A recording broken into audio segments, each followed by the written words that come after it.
national level FDP on mastering the art of research methodology, empowering faculty for excellence, jointly organized by Research Cell and Dr. D. Daggubati Raja Memorial Library in association with Society for the Advancement of Library and Information Science.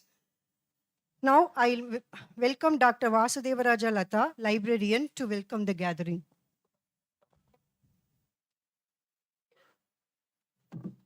A very good morning.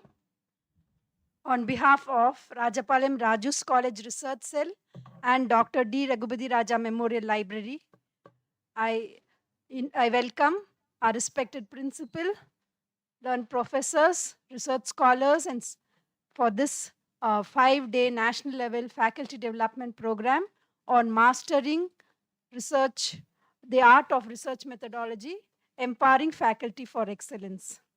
At the outset, I extend my sincere and warm welcome to Dr. K.Ramasamy, Librarian, MV Muthiah Government College for Women, Dindigul, who is the research person for this day.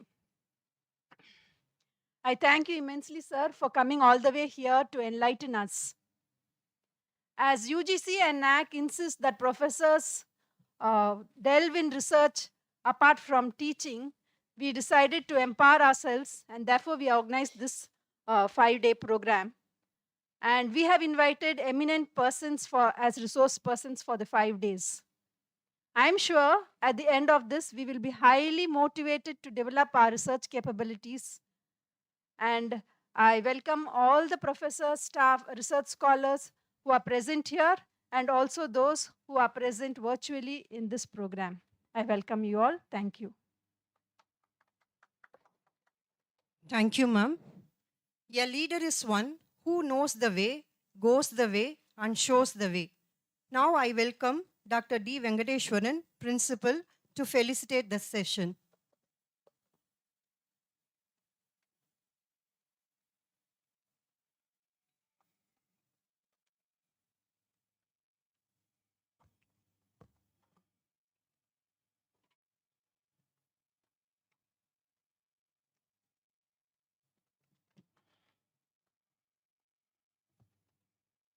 Good morning to all.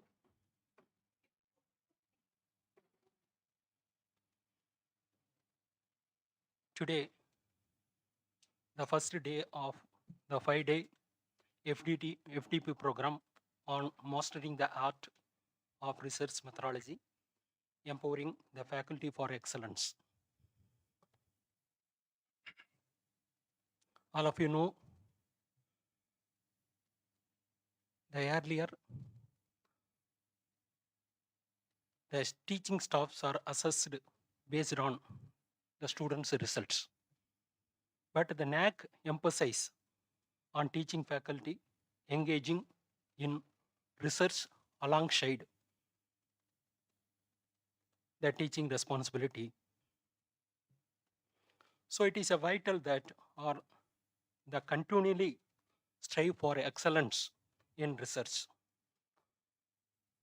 Mastering the art of literature review, understanding research matrix, and effectively using the free online tools for research will enhance your scholarly contribution, and also it is very useful to enhance your the skills and the ability. It is my privilege stand before you today express our sincere thanks on behalf of our college management and on behalf of our college staff members and my own behalf. I convey my sincere thanks to Dr. K.Ramasamy, Librarian, MBM, Government College for the Women, Dindigul. Today, he explained how to use the literature review. All of you know about the literature review is the cornerstone of any research endeavor. It played very, very important the role. It provided the fundamental on your research. In today's academic landscape, understanding the research matrix is a crucial for tracking the impact and the relevance of your work. Today, the chief guest elaborately will discuss about these matters, the research matrix, how to use online sources for the research. In this view word, I felicitate this FDP program to grant success. Thank you for giving this opportunity. Thank you.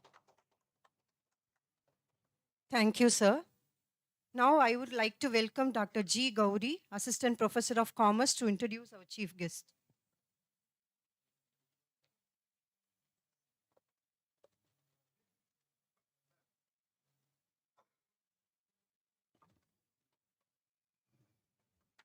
I feel so honored and privileged to introduce our chief guest, Dr. K. Ramasamy, sir. He is presently working as the college librarian at MV Muthiah Government Arts and Science College for Women, Dindigul. He served and secured 3 gold medals in BCom Cooperative and University second rank in both MLIC and BLIC degrees. He cleared SLET examination once, JRF twice, and UGC NET 6 times, and honored for this feat in India Books of Records year 2022.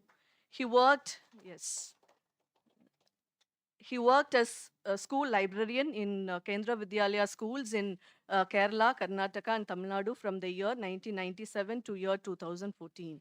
He is serving Tamil Nadu Collegiate Service since the year 2014. He published 94 papers in national and international conferences and seminars. He published 94 articles in national and international peer-reviewed journals. Sir has contributed 117 book chapters in edited books.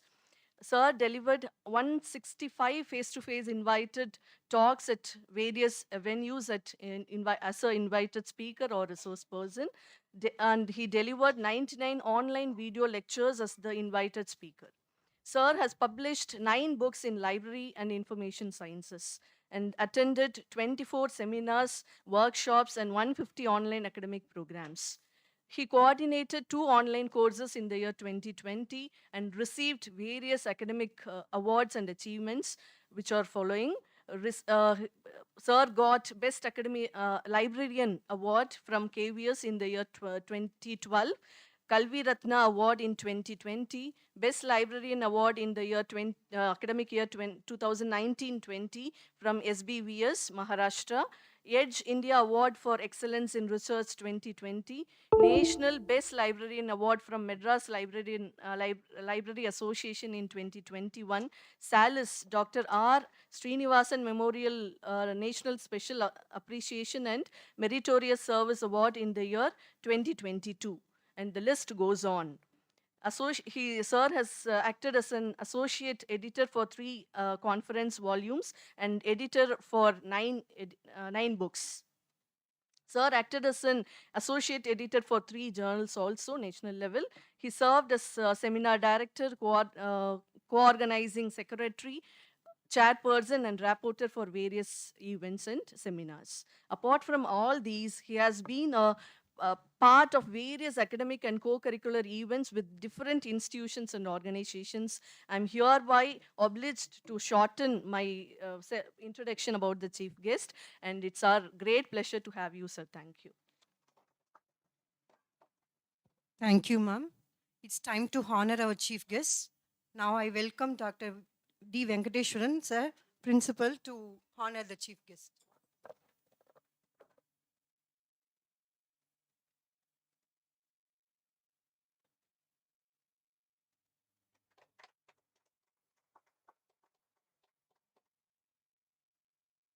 Thank you, sir.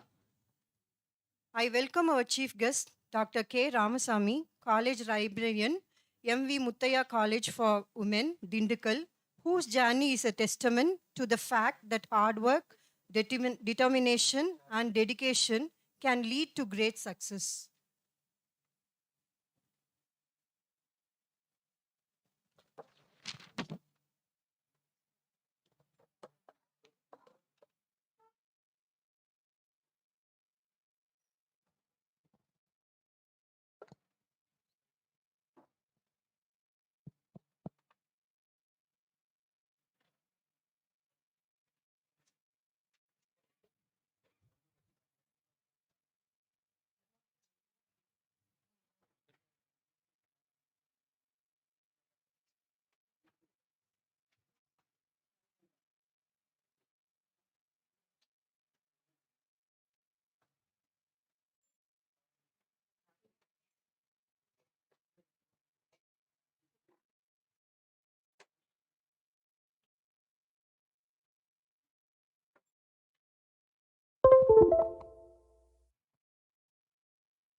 research is to see what everybody else has seen and to think what nobody has thought.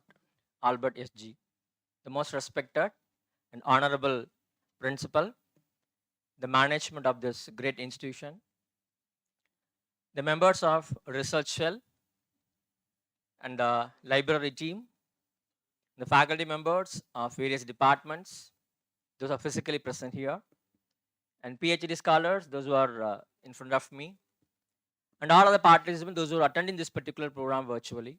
A very, very pleasant, joyful morning to each and every one of you. It gives me immense pleasure to be part of this 5-day national level FDP. I think this is the second time I'm visiting this great institution. I always feel honored to be a part of the programs being organized here. Many are having court things and all. No, we are all staff members, isn't it? Okay, fine. The last time when I came here, I think okay, fine.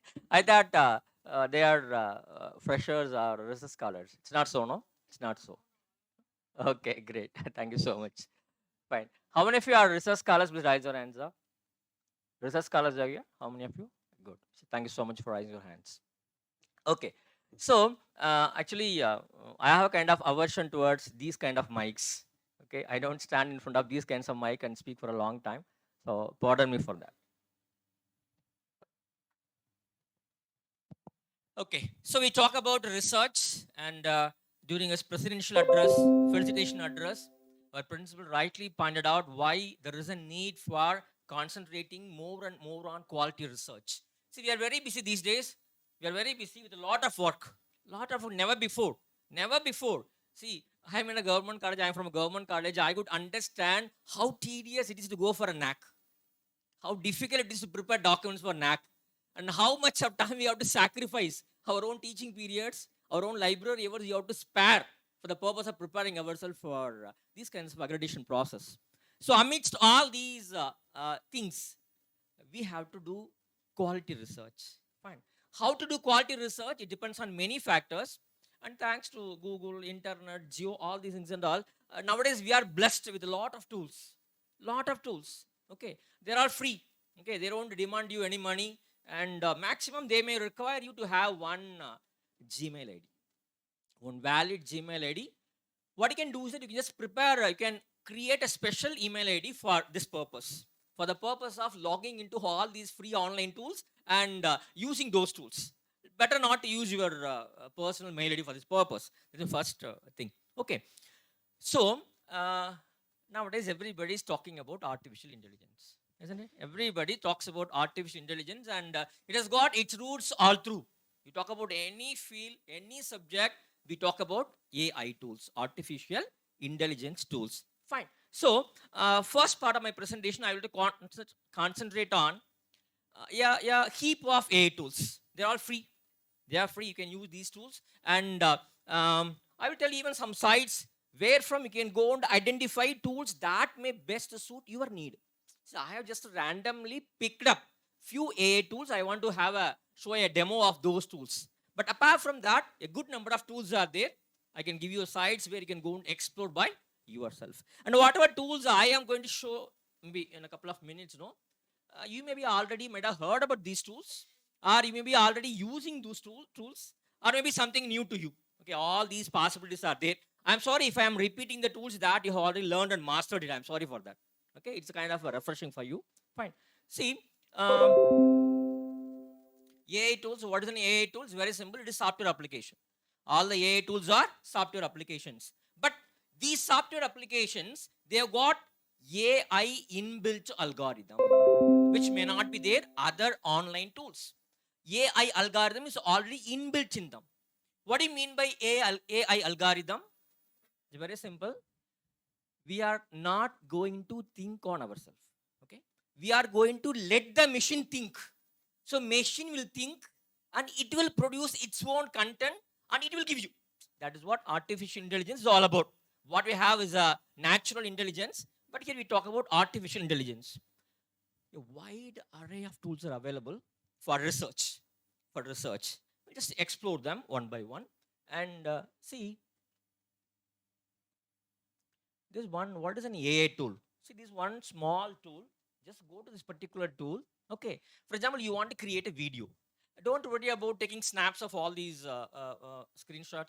It will be around 1,000 in numbers. I will share all these PPTs with you. Gladly, you can take this from our gentleman. Okay, fine. So this is a small tool. See, you are going to give some prompt in text form. You are going to give some prompt, and you want a video based on that. Okay, you don't want to create any video, but you want the AI tool to create video for you. I just given some.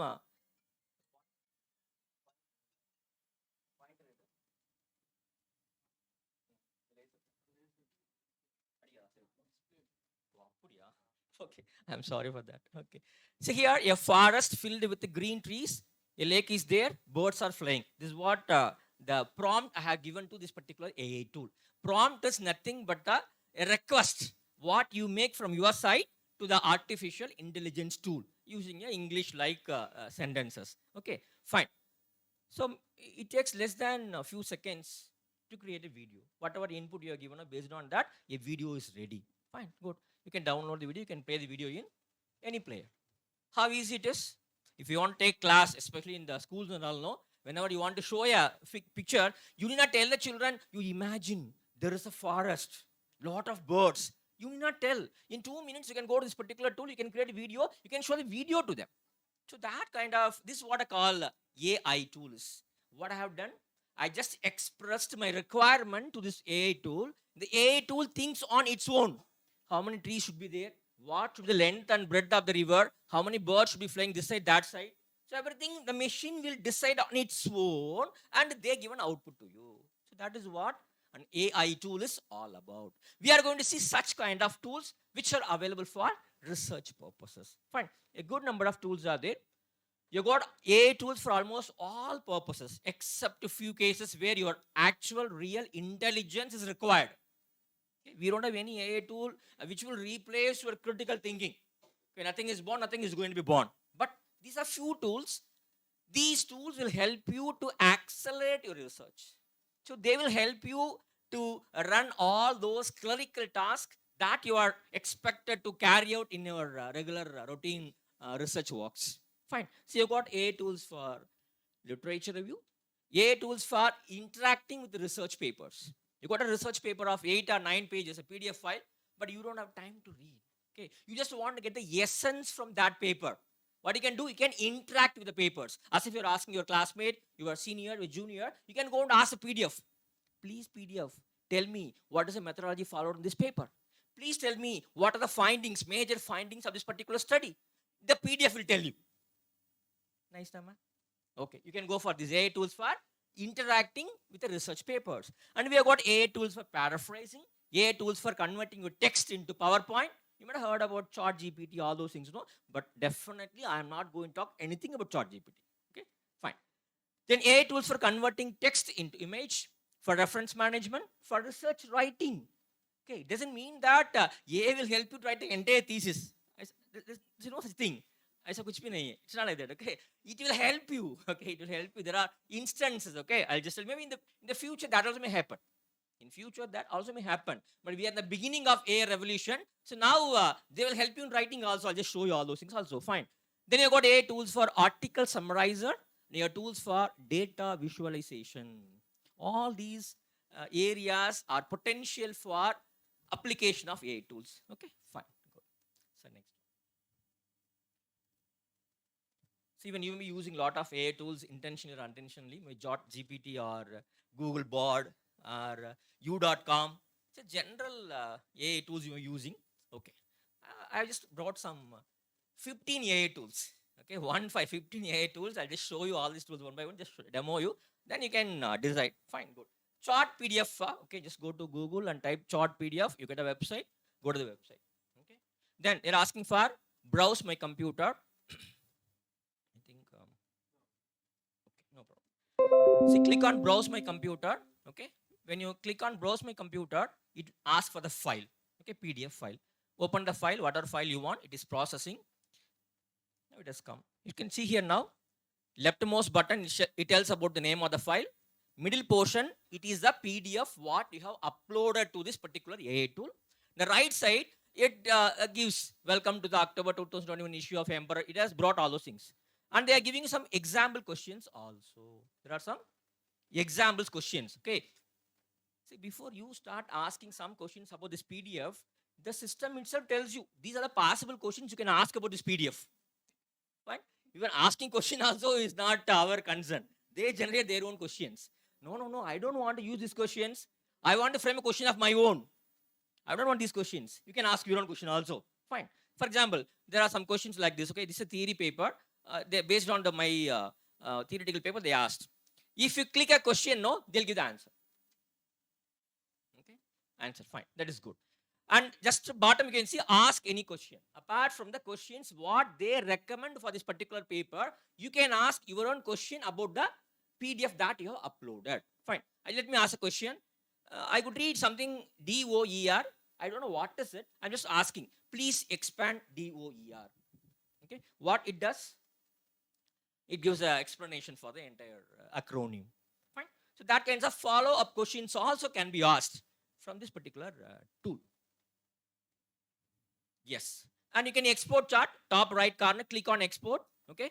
Whatever you interacted with this particular tool, all the interactions can be downloaded as a text file. You can save it later on, no problem. You can do that. Fine. And you can ask a question like this. Okay, what is summary? I'm just typing what is summary of this particular article. It just gives you one paragraph of summary. Give the review of literature used in this paper. Okay, it will go and bring all the review of literature in a short form, whatever was used by that particular author. Fine, you can just try this.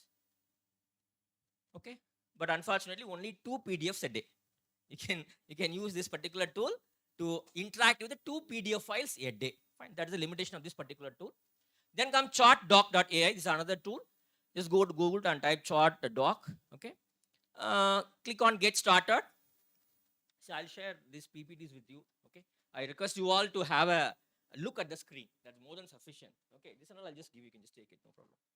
Click on get started. Top right side, click on sign in. Okay, so they'll ask you for the username. You can use Gmail and all. Okay, fine. Then they're asking some questions. Are you educator? You can say, or how do you know about this particular tool? You can just skip also, no problem. Okay, so there are 3 options. Okay, what you can do is that either you can upload a PDF file, or if you're having a folder of 4 or 5 or 10 PDF files, the entire folder also can be uploaded to this particular tool, or even you can chat with websites. All the possibilities are there. For the time being, let me choose a fun file. I have clicked on upload a PDF. I'm just opening a particular file. You can see same kind of structure. 3 columns are there, and middle panel shows the exact file what you uploaded. The rightmost side, you got some recommend. Recommend means the questions what they feel is good for you to ask from this particular PDF. Recommend. Some questions are there. If you just click on any question, no, you'll get the answer like this. Okay. Recommend. Okay. Any question? What are the findings of this study in terms of PhD scholars awareness and use of e-resources? There's a question like that already been built by the AI tool. Click the question, you get the answer. Fine. This is a recommended question. Okay. This is another question. Or you can also ask a question. For example, the study says that Google is the most used search engine by the respondents. But you are shooting a question to the PDF tool that what are the other search engines used by the scholars? Okay, based on the response given by the AI, you are asking a question. See, it gives the answer. Apart from Google, what are the? It goes to the document, it searches for the answer, and it brings and gets you the answer. Instead of you go and read the entire paper, no. See, it doesn't mean that I have not come here to tell you that please don't read the paper. Please understand. Okay, I am here to tell you that these many tools are available which can be used by us. That's only my intention. Okay, good. Okay, then I just want to ask the question: what is the methodology followed in the study? Okay, you just go a question. They tell you the study is involved use of a survey to collect data from full-time PhD scholars at Muthiah Kamaraj University. A survey was conducted, structured questionnaire. Entire methodology is available on the right side. Right? You can use this particular tool also. Now, sir, this paper is good. I don't know how to write the reference for this particular paper in APA style. Okay, very simple. You can ask same question. See, I asked a question: how to cite this article in APA style? They give answer for that also. Copy and paste it. You can paste it. That means you need not go to a reference management tool for the purpose of creating a reference for this particular paper. Get the point? You feel that you can do two PhDs, ma'am? You can do, ma'am. It's possible now. Madam is very happy. Okay. I welcome your propositions also. Good. So that you can do in this particular paper, and you can export it. Okay, you can export as a image file. Whatever questions you asked, whatever answers given by AI tool, entire interactions can be downloaded as a image file. You can save it. Good. Okay. You can share it also. Click on share button. Link will be available. You can share the link with your friends, your teachers, your research guide. Using the link, your research guide will be able to come and see the same interaction whatever you had with this paper. Fine? Good now? Yes. You can try this. Free account up to 20 papers. You can use 20 papers per month, and 200 questions you can ask in a month. Fine? This is the limitation of this particular tool. Next one.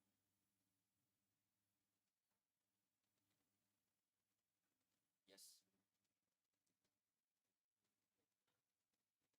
Okay. Then comes connected papers. Many such tools are there. Just to remember the name of the tool, and later on you can go back and you can relax yourself and you can have a kind of deep exploration of all these concepts.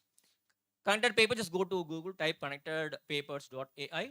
This is a home page. So you can search for the papers either by using keywords or paper title or DOI of the research papers or any other identifier, something like URL of semantic scholar, URL of PubMed ID, archive ID URL. All those things can be used by you. Fine, fine. So let me try this.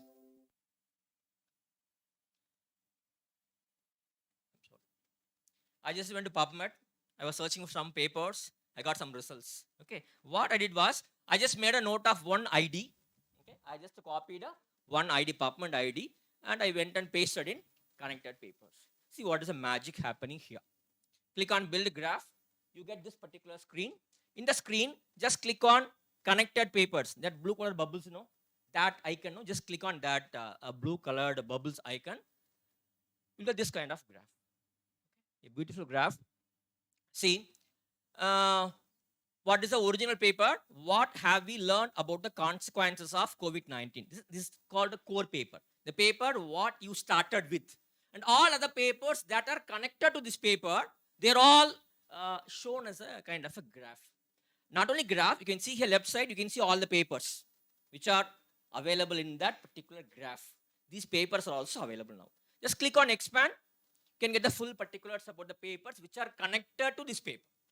And even they show you the similarity. To what extent your original paper and the connected papers have got some similarity. What is the percentage of similarity? They make use of some kind of text similarity algorithm, something like that, and they fetch out all these papers. Good. Okay. And you can download all these papers. Whatever papers are connected, just click on download. You can save all these papers as a CSV file. That is very much possible here. Then prior works and derivative works, that can be done. Okay. For example, I have written a paper. To write my paper, I made use of some 14 references. Okay. I have taken content from 14 papers. I have included them in my paper, and I added all the 14 papers as the references for my research paper. Okay. And the same way, once my paper is published, people will start referring to my paper. Okay, there are many people, those who may cite my paper in case my paper is very good, it is impactful, something very unique. So these two concepts. Prior works means whatever papers I cited in my paper and included them as references. You can go and have a link of all those references. Or, sir, I want to know my trail. Whatever trails I have left, what is the impact of my research paper, who and all has cited my paper. You click on derivative works, you can see the papers that cited your paper. Fine. So all are related, no? All are related. So you can, if you want to do a kind of literature review, you've got an idea of the kind of related papers. Fine. This is a very good tool for that. These are prior works, and this is graph for the prior works. Whatever work, a particular work you select, immediately a graph will be generated with all the connected papers. Then derivative works, for that also you can have a graph, all the papers that cited your paper. Click download, you can download all the papers that cited your paper. Suppose, for example, sir, I don't have any ID and all, I just want to look for some paper based on my keywords. Very simple. I have given a keyword, artificial intelligence in healthcare. When I start keying in this particular concept, it will start listing all the important articles whose titles look similar to that. You can choose any one paper, okay, to get the connected papers of this particular chosen paper. Fine. Just click that. You'll get a kind of link. Left side, you can see all the papers. If you click a single paper, the right side, you can get full information about that particular paper. See, for example, I'm sorry, pointer is not working. So right side, you can see artificial intelligence, healthcare, past, present. You can see number of 1,754 citations, name of the journal. You can save it. You can open in PubMed ID, DOI, or Google Scholar, and abstract of all those papers. Everything you can see on the right side. Fine, this is beautiful tool, connected papers, and you just use it. Next, please. Because I have not put all the tools in a single PPT because I can have a pass in between. That's another reason. Okay, good. Yes. Yes. Okay. Then consensus. This consensus. Okay. So, for example, there are research papers. Okay. You just want to get the concluding remarks of research papers. You don't want anything else. You don't want to read the entire paper. You give a keyword. What they will do is that they will go and fetch out 15 papers which are the best in the field, and they will give just two line conclusions for each and every paper. That's the beauty of this particular tool. Consensus, you can try. Go to Google, type consensus, you get the thing, and you can ask a question, and you can ask questions about the relationship between two concepts, or you can ask yes or no questions. You can ask the effect of a particular concept on another concept in all subjects, starting from social science, biology, all subjects. You can go and ask questions. Okay, but don't ask me a question. Please don't ask me a question. Sir, you are telling about so many AI tools now, sir. Where are they bringing answers from? Where are they bringing the answers from? Are the sources reliable? It's a big question. It's a big question. We talk about ethical AI. We talk about constitutional AI. Because if you go to library, you know exactly this is a source. He's the author, known publisher. He's got a very reputable history. You understand the relevancy, currency, and authority of the paper. But if you rely upon these kinds of things, no, that is a very big question. But still, paper is there. They are giving summary. Let us use it. Okay, good. Okay. For example, I just give a question: impact of artificial intelligence. Okay, good. See, fine. For every research paper, two lines. What is the essence of these 15 papers? After reading the essence, you decide whether you want to go through that paper or not. Just leave it, no problem. Good. Okay. Fine. If you click the paper, you will get the finding entire paper. Full text is available means they'll show you full text. You can click and access the full text. Fine. That is also possible. Fine. And you can see leftmost one button is there, synthesize. Sir, I don't want to read all the 15 papers to understand what is the common overview given by all the 15 papers taken together. Click on synthesize. See what happens here. So they tell you these studies. In these 15 studies, no, what is the essence of all the 15 studies taken together? You can come to a conclusion, especially when you're writing a review of literature, no, this kind of tools will be useful for you. Good. The summary of top 15 papers. Fine. If you want to export, you can click on export, click export CSV, and all the papers will be exported into a CSV. You can download, you can get reference for those papers also. Fine. Then there's something called a study snapshot. Just click that. You get the basic things. For example, what is the population, sample size, method followed, outcome. In 2 lines, you'll get a brief account of the entire research paper. Good. Yes. You can save it also. Just click on save. You can save it. You can create a folder. Okay. In the folder, whatever you want to save, you can go on to save, just like what you do in a computer. No. Create a folder, put all the files. Same, you can create your account also here. You can cite also. So I want to cite this particular paper in AP, MLH, Harvard, BibTeX. You can do that. Just click it and copy the text. That is possible. You can share it with you can share, you can copy, you can, all these possibilities are there. Fine. And you can find out if your paper is highly cited, they give a hint that it is highly cited. But nobody knows. Nobody knows. It is in Scopus, it is in Web of Science, it is in Google Scholar, that nobody knows. But they say it's a highly cited paper, a lot of citations. And you can have filters. Once you get the results, no, you feel that I want only those papers which are published after 2020. You can make use of these kinds of filters. Publication year or study type. What kind of studies you are interested for your review of literature. So I want only literature reviews. I want only systematic reviews. I want only meta-analysis. I want only case reports. I want only animal trials.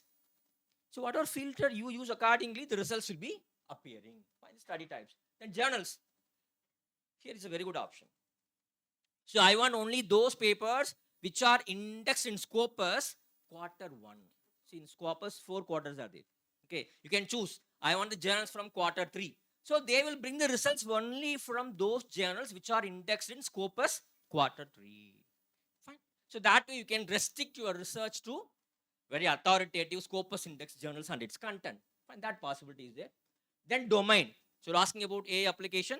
Do you want to filter it by any domain? You can choose domain also. Good. For example, I just clicked one domain called education, and they will give you the effect of artificial intelligence on education. They'll give you all the articles related to that particular domain-based filtering. You can share your search. After searching something, getting the answer, this search can be saved and shared with your friends. So your friends need not come and do the same search again to get the same result.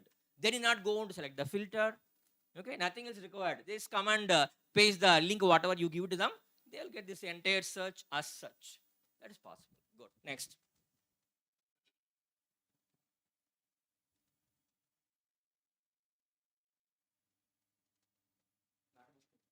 Gone are the doors. These are all the notebooks. Taking notes for each and every research paper, making note of important points, highlighting, underlining, marking, quoting, paraphrasing. Thank you, ma'am. Thank you. This is a very, very beautiful tool. Please use it for literature review. I recommend this very strongly. It's a very good tool. I personally am using. It's a very good tool. Elicit, a beautiful tool. Okay. Let's go to Google and type Elicit. You'll get the home page. Is there any specific spot, hot spot? Yes, I think this is a hot spot. Okay. See, they don't want speaker to move here and there. Huh? Okay. Okay, this is the home page. And click on sign in. And with the Google, you can. Three options are there. One is find paper, extract data from PDF, list of concepts. Three options. All three options are very good. Okay. Just click on find papers. I just give a title. What is the impact of corona on small scale industries? That is what I want to know. Commerce student. You a commerce student? See, all these time I have been talking about artificial intelligence. She was not happy. When I was using a term related to commerce, she's very happy. Okay, that happens. I could see in her face. Okay, thank you for that. Okay, there's the only difference between a machine and a human being, no? Okay, you go and ask any question to any machine, any same reply. But human beings are like that, no? Okay, thank you for that. Okay. So you ask a question. Okay, impact of corona on small scale industries, and it is searching for the papers. Okay, and see how do you normally write a literature review? Same things produced. They have taken top 4 papers. Okay, we don't know what is the base for choosing these 4 papers as the top papers by this particular AI tool, but they have taken some summary of 4 top papers, and they have given, as you are writing a literature review, in a paragraph, they have brought the review about 4 different papers. Fine, good. Okay, you say, sir, these 4 papers, okay, but I want to see other papers also. Just come down, scroll down. You can see 2 things. One is title of the paper, author, journal, year, number of citations, whether DOI is available or not in the first column.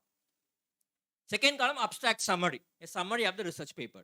Sir, this is not sufficient, sir. I want to know what is the population size. I want to know what is the age of the participants of this particular study.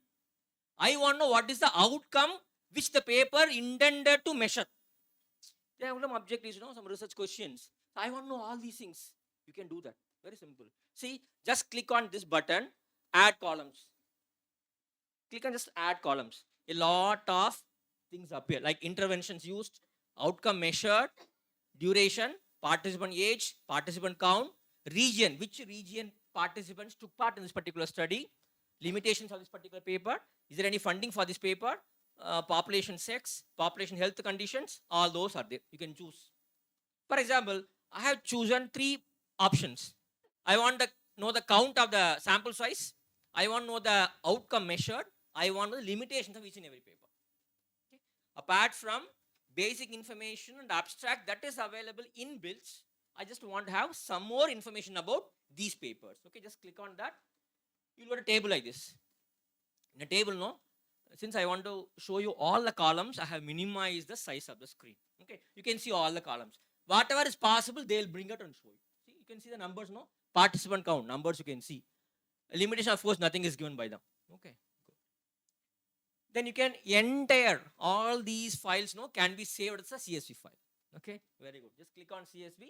All the 10 papers are saved as a CSV file. You can do that also. Fine. Then you can use filters also. Just like the filters used by you in consensus. Here also you can get filters. You can use filters. See, for example, I want the papers published after 2020, or I want only reviews. I want only systematic reviews. I want only RCTs. You may have heard about RCTs, randomized controlled trials. Okay, the first time when you're trying to find out the effect of an intervention, they use RCT. So if you are very particular about these kinds of papers, you can search for only those kinds of papers in elicit. Fine. Then you can choose. I want this particular keyword to appear in the abstract of these papers. I want only those papers.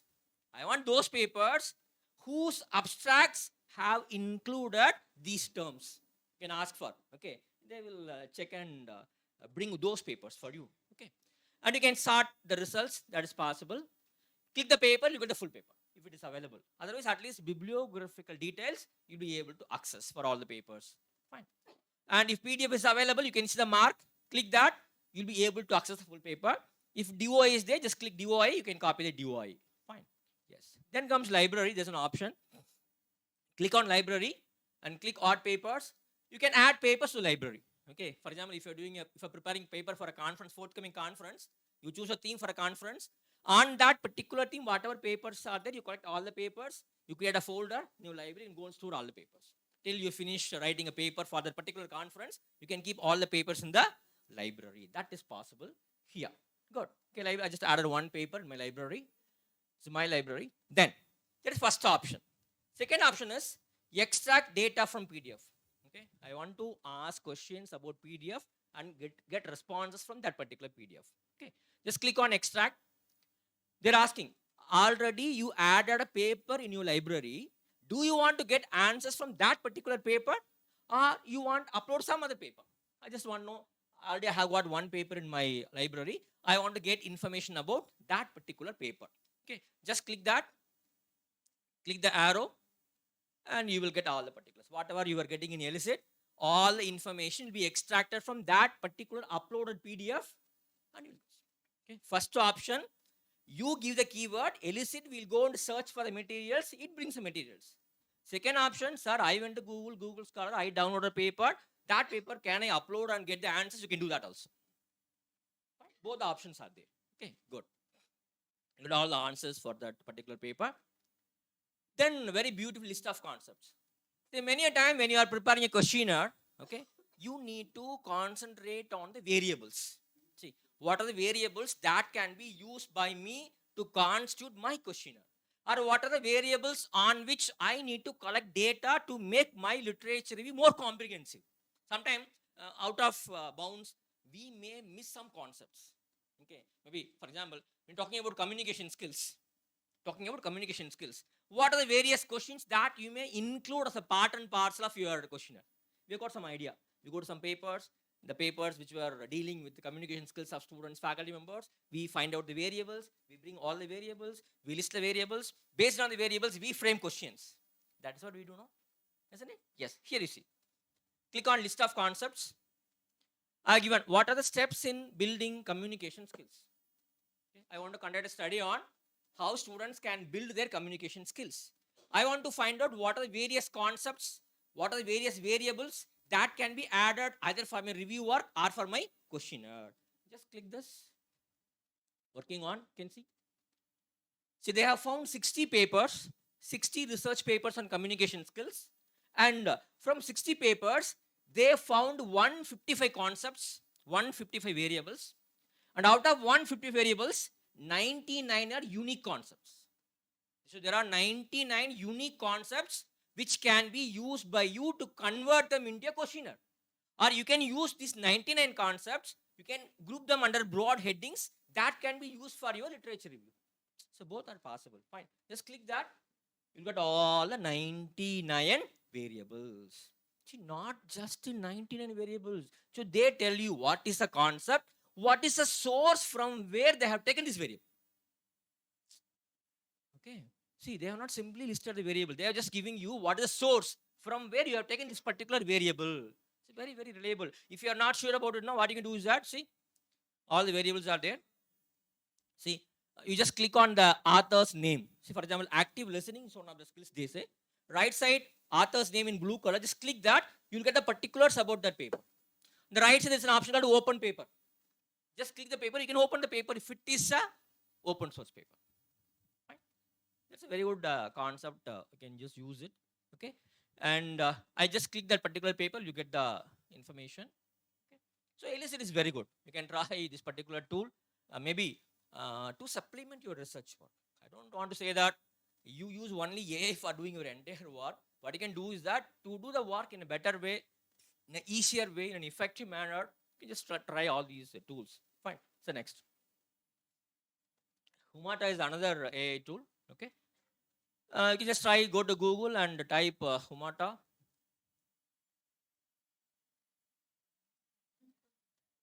I think I will try all the yoga poses. Okay. Just go to Humata and see, for example, just go to Humata and just click on sign up, give your mail ID, and then they're asking upload. You can upload a paper. Just click on upload, click upload to PDF. I'm just uploading a PDF of my own. All experiments were done on my own paper.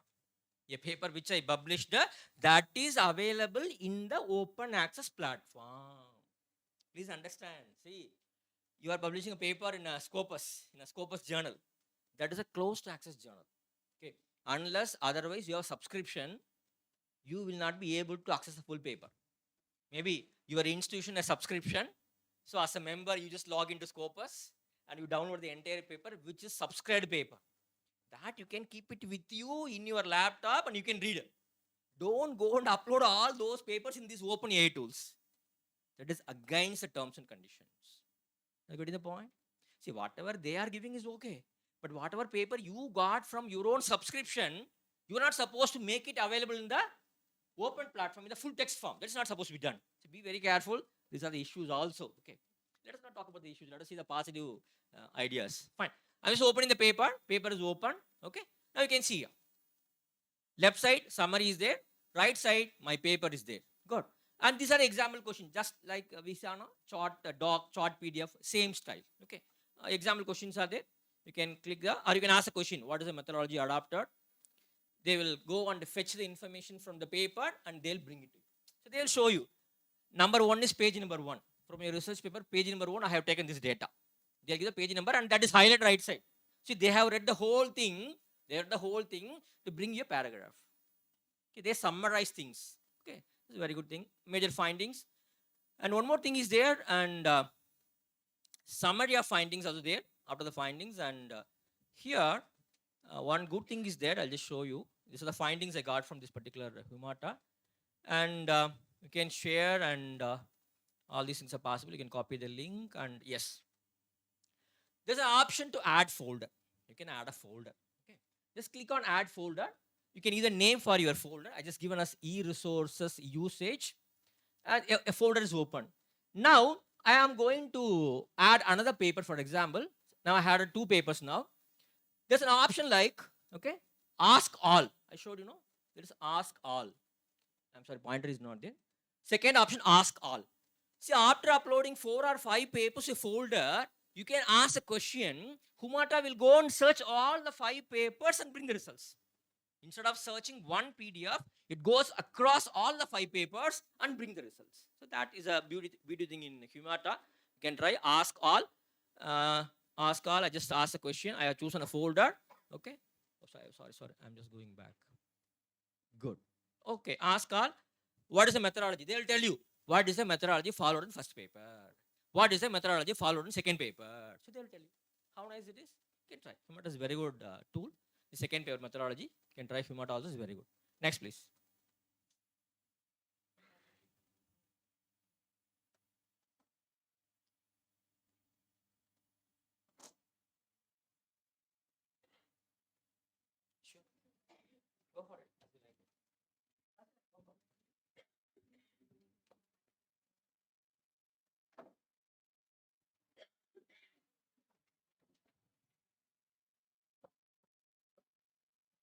A small tea break.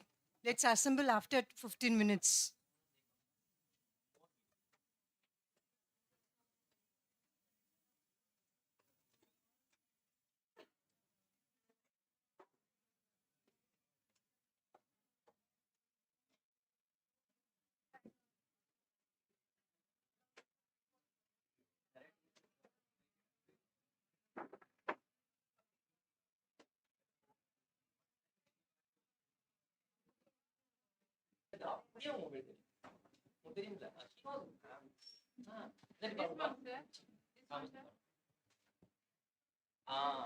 Again, it's asking permission for that. Okay, I think we will start exploring remaining tools. Okay.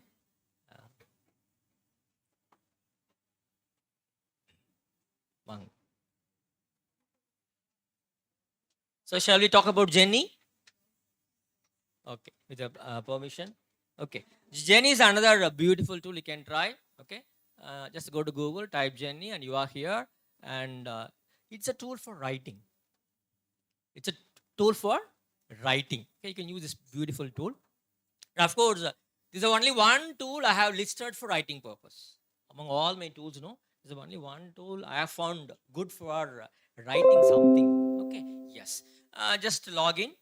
Okay, and these are possible things in Jenny. Okay, you can go for AI auto complete. It will complete the sentences. In-text citations. You know what is the in-text citation? You know, no? It will generate in-text citations for your research paper, and it will paraphrase. It will rewrite, and it will generate content from your files and whatnot. It will help you to interact with your PDF. You can have custom styles and tones. You can have an outline builder. Sir, I want to write an essay, sir. What may be the possible headings which can be used by me for presenting my paper? It will give you all the important headings. Outline builder. This will help you. Okay. Sir, I want the paper to be written as a British author, as an American author. You give the tone, accordingly it will prepare the paper and give you. Okay. A beautiful tool you can try. Yes.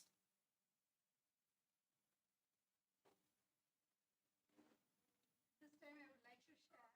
I asked sir, just give a title, suggest because he's unique person. I asked him to just suggest a title for the FDP, and he sent me nearly 100 titles, but I had to search and choose.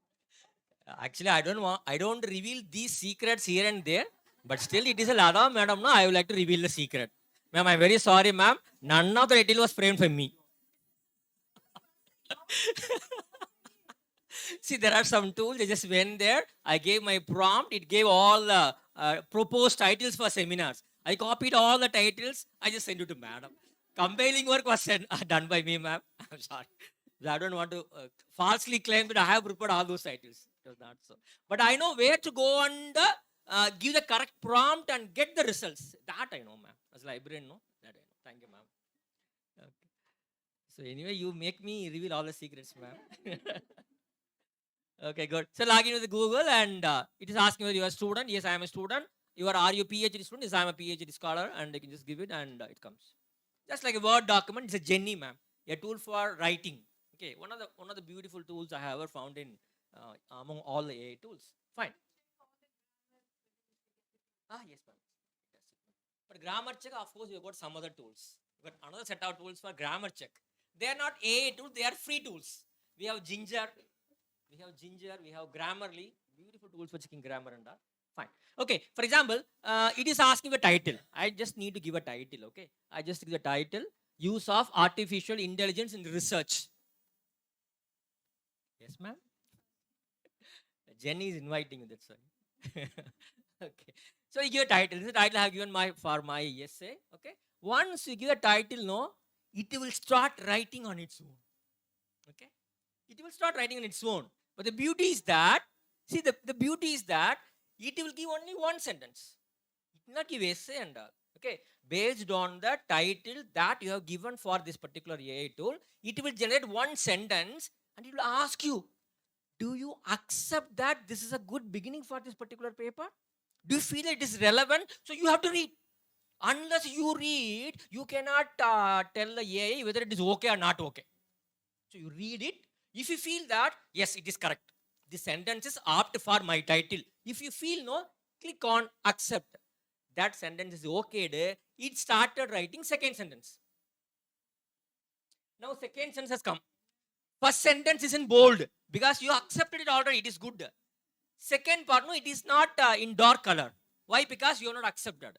This time I am feeling this sentence is not having any coherence with the first sentence. I am asking the AI, kindly give me another text. Give me alternative text. What you can do is click on see alternative. So it is giving alternative. This you can again read. You can say whether it is okay or not. So step by step, no, madam, under service, they read, they cannot do it. So you should read. You should read, you should understand, you should accept. Okay, fine. Good. I'm just accepting it and it goes on writing like this.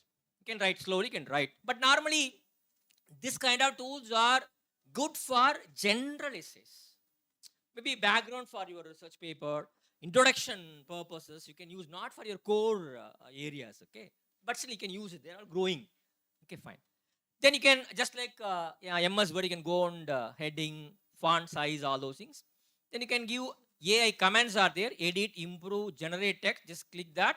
See, it has given me 4 sentences. So far, you have completed 4 sentences. Now, I want to have introduction for this particular paper. Okay, you can ask it, write on introduction. See, remember, we have included 4 sentences. I read one by one sentences, I approved. So based on your 4 approved sentences, you're asking the AI to write the introduction. You can ask the computer to write the conclusion. You can ask to write opposing argument. You can write the system to write with more depthness I want the materials. So I just clicked write an introduction. It will write introduction for the paragraph what you created already. See, introduction is ready now. Okay, fine. You can use for introduction. Good. Then I want to insert the introduction just below the para what I already prepared. Just click on insert below. See, it is just like a word file. No, it has come. Good. You can just try this. Next, I want to summarize. You can summarize also. After preparing a paragraph, 2 paragraphs, you can right click summarize. You can get the essence of that particular paragraph. That is also possible. Then comes outline builder. See, for example, I get heading like this: impact of technology on the academic performance of students. I'm intending to write an essay on this particular topic. I want to get the broader headings. What are the headings that can be used by me to develop my essay? Just click on this, start writing. After checking this box, outline builder, it will give you topic. It says these are the possible headings you can have for your research paper or your essay. Introduction to technology in education, influence of technology on student learning, exploring the relationship between technology and academic performance. On all these headings, you can start writing. Now, what you can do is that you can go for each and every heading, keep the cursor over there. It will be the first sentence. You say okay, second sentence. For each and every para, you can go and write. Is it fine? Good. You can try. Ma'am, you want to try? Please try. Jenny is a very good tool. Okay, Jenny will really help you. Okay. Yes. You can do that. For all these headings, you can get content from that Jenny. Okay, fine. You can add a new block, that is possible. Or you can move. So you feel that the order is not correct.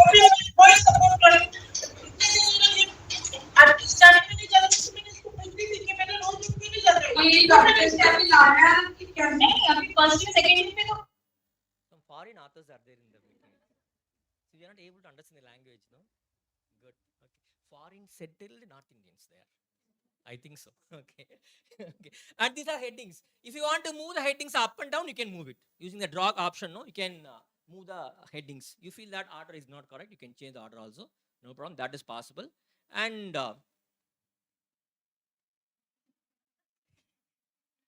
okay. Somebody is controlling me, I think. Okay, fine. And you see, when you are asking a content, sometimes Jenny will go and bring a fetch of content from a research paper. Okay. Instead of Jenny writing content on its own, Jenny will, just like us, we do know, we go to research paper, you take 2 or 3 lines from there, you come and insert it. The same way, it will also insert along with the insert citation, call it et al. 2018. Along with the in-text citation, it will bring the material from that particular paper. Okay, fine, that is possible. If you want to know more about the paper, just click on the in-text citation. the name of the paper, the authors, year of publication, and the information about the paper, everything will appear. Okay? You can see, you can check that also. It's very much possible here. Okay. Then, sir, the citation given by that particular paper is not correct. I want to edit the citation. You can edit the citation also. That is also, just click on edit citation button, either a title or family name, call it or whatever it may be. All those particulars you can change. Publication date, journal name. If you feel that in the citation, what is shown by AI is having some kind of errors here and there, even there's an option to go and edit the citation. Is it fine? That is also possible. Good. And so you know that when you're quoting a particular source, either you can have parenthetical in-text citation or you can have narrative in-text citation. Both are possible. Okay. Ramasamy within bracket 2023 talked about AI tools in Raju's College of Rajapalayam. One thing. Okay. This is called a narrative in-text citation. How parenthetical will be there? Okay. There are good number of tools meant for AI in research as disclosed by, you can write in bracket Ramasamy, 2023. That is called parenthetical. So if you want to switch between in-text parenthetical narrative, just give a click on this button, parenthetical. No? Just click that. It will switch between parenthetical and narrative. You just move between these two options. That is possible. Okay. Then you can add an image. Just click on the image button. So they will show you. So based on the title, what you have given, they will bring all the related images.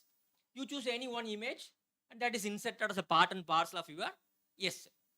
Okay. Images also, you do not go to Google and search. They will go to Google, they will search all the free images and they'll bring all the related images on the topic what you have chosen. Fine, that is also possible. See, reference you need not write. Once in-text citation is given, no, automatically they will add reference. Okay. In what style you want, you can choose APA, MLA, hardware, IEEE. Just tell in that particular style, reference will be created. Okay, you not worry about it. Okay. Yes. Then you can ask whether you want the things, whole things in English, US English or British English. That tone you can set, and you can have few settings and all. You can just do that. And what you can do is that, see, when the tool is writing something for you, there is search box. Okay. For example, you want to go outside, you can, just like how you do in Google, no? You want to search for some materials. Okay. What you can do is that you can go and give your keywords. Okay. Once you give the keyword, benefits of technology integration. I just type the keyword. In the window, you can see whatever results you get in Google, the same kind of results you will get in Jenny itself. When you're writing the article, you are in the second paragraph, you're going to enter the fourth paragraph. What you can do, just go to Google, something like that. You can search for the materials, all the materials are up on the right side. From there, you can choose. So I feel that this particular article, the use of information and communication technology, that paper is good. Just click on citation, it will be added. You take 1 point from that particular paper, you can add citations. That is also possible. Otherwise, there's another option called custom citation. Okay, bottommost, no, add custom citation. Sir, I did not go to any online tool for getting a paper. I have a paper, a print journal paper I'm having in my hand. Okay, I have taken few points from this particular paper. I want to add it. So whatever content is already given by Jenny, you can go and type few lines about the paper that you have in your hand and you can add citation. That is also possible in Jenny for writing your papers. Fine. You can custom citation, go and fill all the particulars and reference will be automatically generated. Fine. Yes. And this way you can go on writing all the things and you can convert. Once the essay is ready, you can convert the entire essay into a latex format or HTML, or you can just copy it to clipboard, you can paste it in your Word file. That's very much possible. I just pasted here. Good. Okay. Then left side library is there. You can just go and have your library and you can choose files that can be loaded into their library. But don't ask me whether it is safe. Is it secure? Is there any problem with the privacy? Okay, there's no guarantee for all those things. Okay, fine. Okay, see, paper can be added into your library for your related things, and you can choose all the papers, and you can export all the papers into a BIP file, BIP text file. No? You can just export it, which can be used for Google Scholar and all. No? You can try those kinds of things. So Jenny is a good tool for those who are beginning to write essays on basic things. Okay, introduction things. No, you can just use it. It's a good tool. Okay, next please.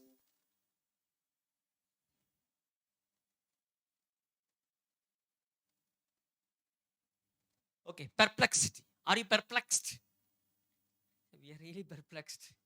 These many tools are there. What to do, how to do, why to do. We are really perplexed. You can go for perplexity. Okay, it's the best tool.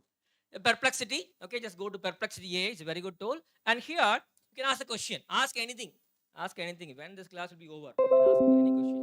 Okay, ask anything. Ask a question. Ask a question. They're asking for the sign up. Use a mail ID and you can just sign in. Very simple. You can have your settings. You can set your profile. You can give introduction about you. You can share about your interest, your location. See, they're asking for your interest, subject interest, your location, your language. Based on that, they will bring content. Okay, so they're asking for all these things. You can just give if you want. Just leave it, no problem. Okay, fine. Okay, I am a software engineer and likes to play guitar and go hiking. Something like that. You just give your interest. Fine. Okay. Okay. Write a short note on AI tools for research. Tomorrow I'm going to handle a session in Rajapalayam Raju's college. So I need to know what are the AI tools available for research. Please give a short note. I just asked perplexity. Okay. The beauty of perplexity is that there are many beauties. One such beauty. Okay. It says, see, I am not a chat GPT to just bring you and pour you the contents. But I will give you the content along with the sources from where I have taken the content. Chat GPT, you cannot trace out the source. But here you can trace out the source. From which source they have taken content from. Okay, see, for example, to get answer for this particular question, this perplexity has considered 15 sources. From this particular tool went and looked for these 15 sources and collected information from these tools and consolidated and prepared a essay for you. Okay, fine, good. See, these are the 15 sources. If you want, you can click every source, you can go and check. Okay, some kind of authenticity, actually, from where they have taken the content from. So that information you can assure in this particular perplexity.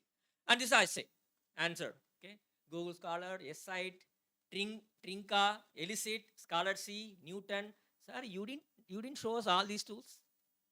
Okay, you can explore all these tools. Okay, fine, you can answer answers. And just below, no, they give related questions.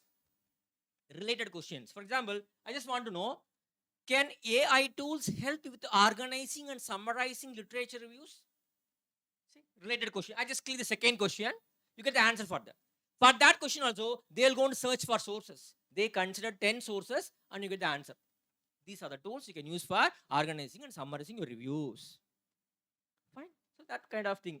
And see, you don't know what they given one tool like IRIS.ai. You don't know what is the tool. You can ask a follow-up question.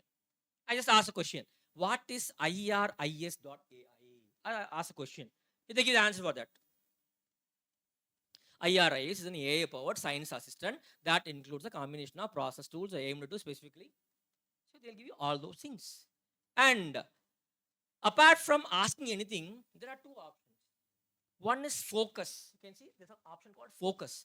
Just click on focus. There are 6 possibilities. One is all. If you ask for something, they'll go and search all the content.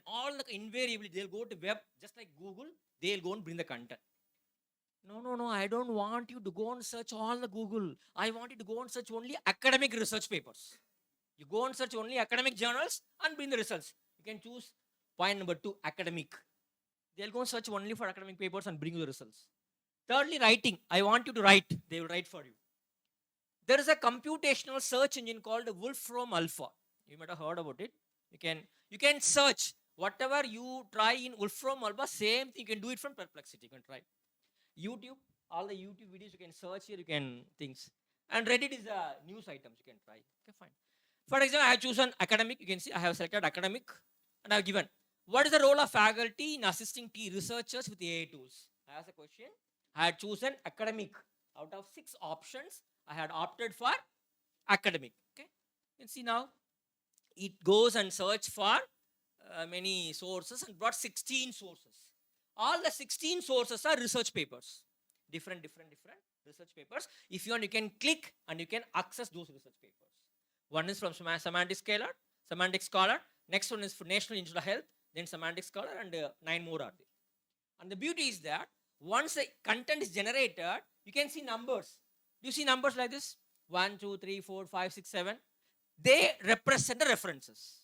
Okay. Out of those 10 sources, what are all the sources they use for generating this particular content. Fine. So that's also there. And if you click the number, the corresponding research paper will appear.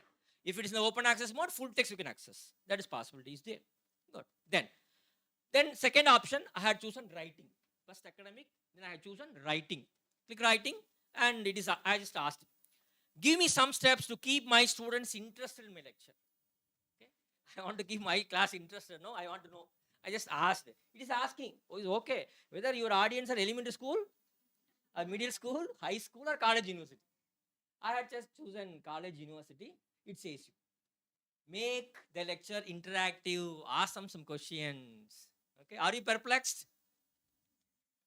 Are you perplexed? Okay, you ask questions, be interactive. So they give other tips. Use multimedia. YouTube, you can just click YouTube, give the keyword, citing references properly in API style. I just want to get some YouTube videos. It is asking whether you want index citation, or you want API 7th edition changes, or you want to know how to cite websites in API. Be specific. Don't be general. You just choose whatever option you want. Accordingly, YouTube videos will appear. Click the YouTube video. You can watch it from here. Don't go to YouTube. You just watch it from here. Okay, that is possibilities there. Then file. Focus, then file. Just click on file. You can upload the file up to 3 PDFs. You can upload a day. 3 PDF files you can upload. I just click file. I'm uploading a file. After uploading the file, you can ask a question. Summarize this paper. It will give a summary of the paper that you have uploaded. That is also possible in Perplexity. See, entire research paper is available in two pages. You can get an overview of that paper, summary. You can share it. You can create a shareable link with your friends. You can share the link with others. They'll be able to get the same thing. And you can share the things with WhatsApp. That is also possible. And the collection. You can create collections. You can create folders. Whatever files you add, you can create many collections. You can add. For example, just click on collection. It asks for the collection name. I give it a name. Okay, new collection, new folder. Classroom interaction. That's the name of the folder I have created for this particular purpose. Okay, fine, good. Create. Now you see at the top, classroom interaction. In that particular folder, in that particular collection, all my threads will be there. Whatever question you ask, each and every question you ask is considered as a thread. All the threads will be a part and parcel of a single collection. Okay, for example, I'll show an example. This is my collection. I have one thread. Give me some tips to keep my students interested in my class. Okay. Now, I'm asking another question. 5 MCQs on the history of artificial intelligence.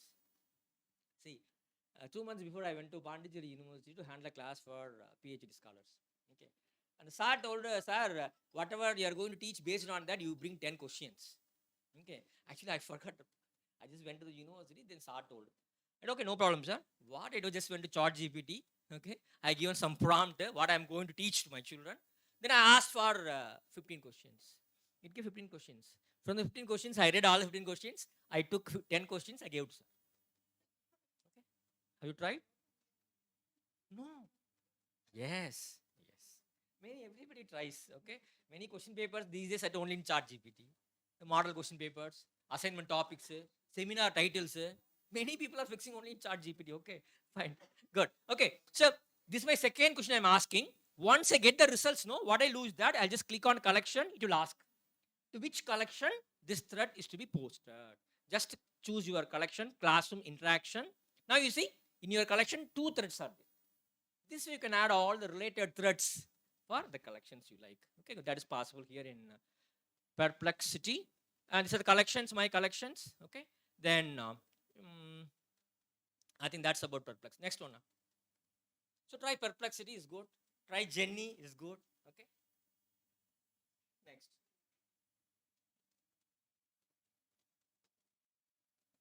So this is what system is. System takes time, system takes time. Okay, lit maps. Okay, those are, see, we already had discussed about connected papers. Do you remember? Same way, this is something called lit maps, where you can go on to create a seed map. You can create a seed. What is seed map? See, if you know that, sir, this is a classical paper for my research area, and this is a best cited paper in my research area. This is a paper that has brought revolution in my research area. If you feel that there is a paper like that, you can choose that paper. What they'll do is that they'll prepare a seed map with the help of top 20 citations that paper received, plus all the references used by that classical paper. They will take all these things, they'll prepare a seed map, and they'll give beautiful map. Okay, you can use it for your literature maps, lit maps.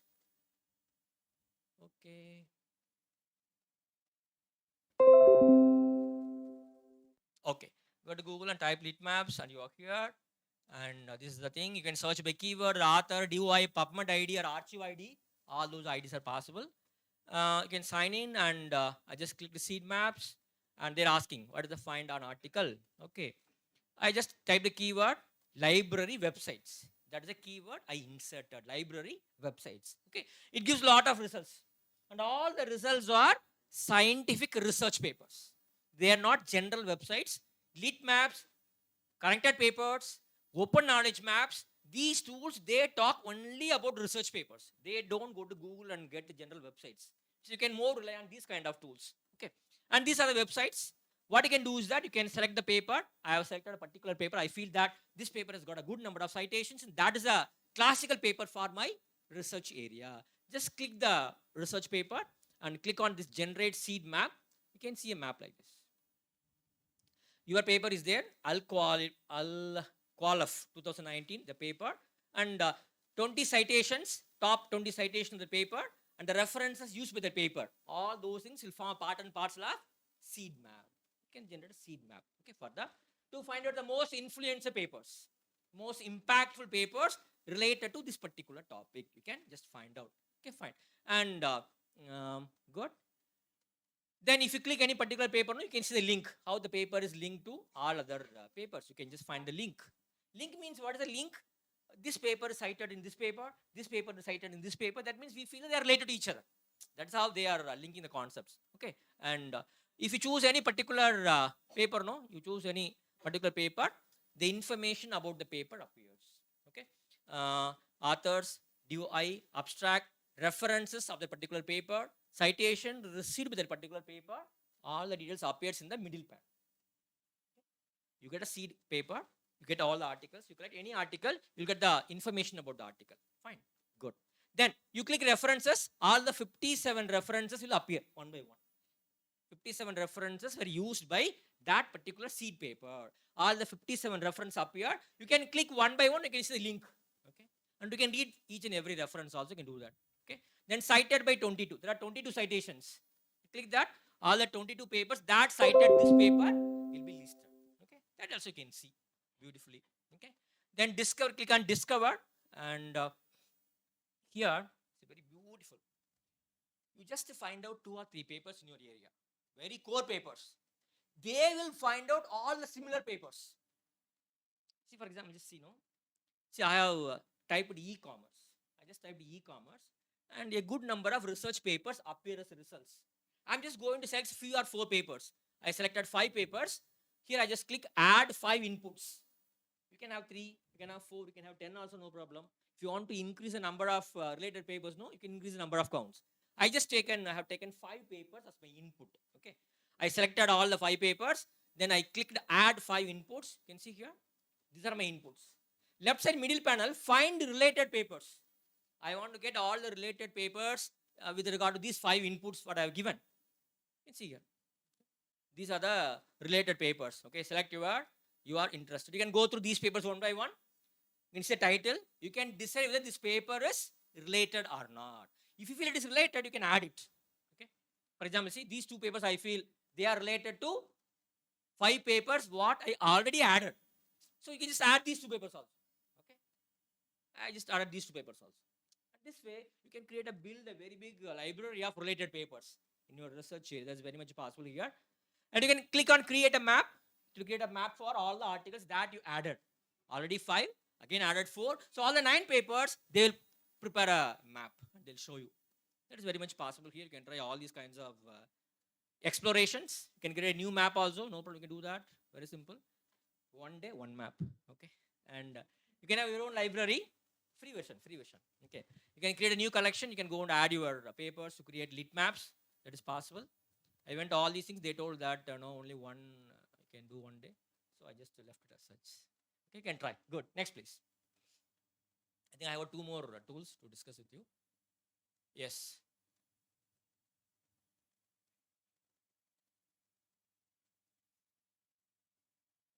Every time he should come out, he load the folder, he should open the folder, it takes time. Sorry for that.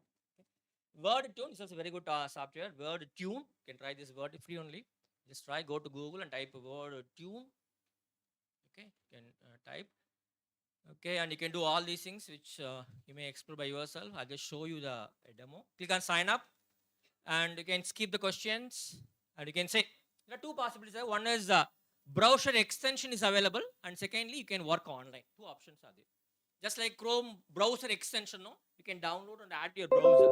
Okay, it will work for any website. It will work for any journal website. You can try. Okay, but let me show you how this AI workspace, online workspace does its job. Click on Go Explore. Three possibilities are there. You can go and upload your PDF. You can import links, or you can paste your text. Okay, let me choose the first one. Upload PDF. I have uploaded the PDF. See here, they give you heading wise summary. So they don't give you overall summary. They'll give whatever headings you use in your research work. No, introduction, they'll give summary. Review of literature, they'll give summary. Findings, they'll give summary. Conclusion, they'll give summary. Okay, heading wise summary you'll get. Section wise summary you'll get in WordTune. It's a left side. Introduction. First 5 points they're given some findings. Then introduction they're given summary. Review of literature they're given a summary. Objective summary. Methodology summary.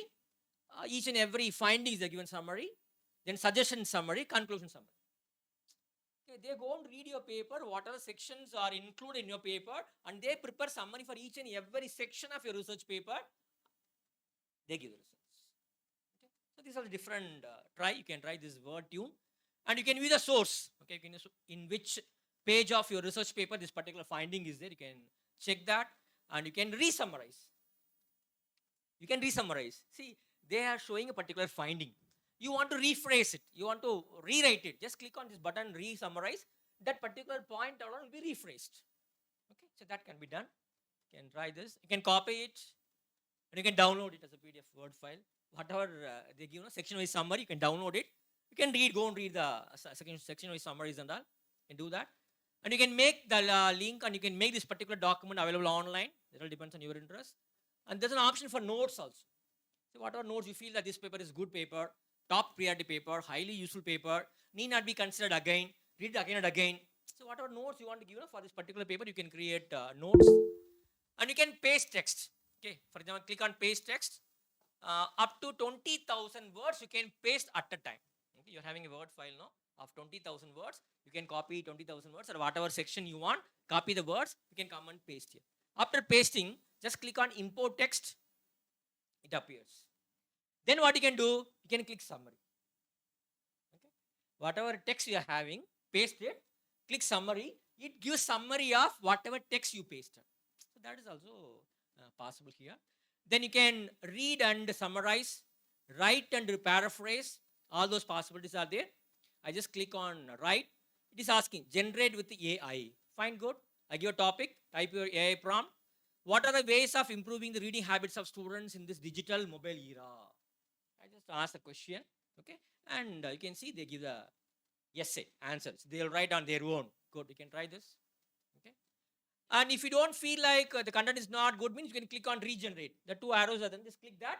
They will regenerate the whole content 1 second for, just like ChatGPT, till you get a satisfactory answer. Okay, then once you feel it's okay, you can do some more things like shorten. You choose a paragraph, you feel that the content given by this particular tool is too lengthy, I want to reduce it, just click on shorten, they will reduce it. Or if you feel that, you can click expand. You choose one particular sentence, you select a sentence, you click on expand, they will give an elaborate explanation of that particular sentence. So you can decide where and all you want to give an explanation, where and all you want to have a shortened version of your ideas, depending on the length of your research paper, you can decide. Fine. So those possibilities are there in this WordTune. And then you can have a kind of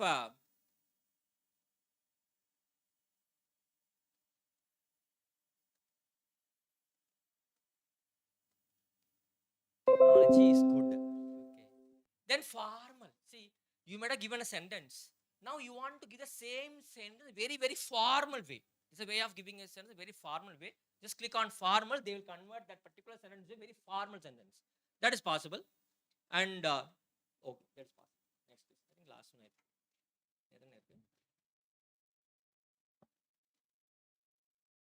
You can try, please. All these tools can be explored by you.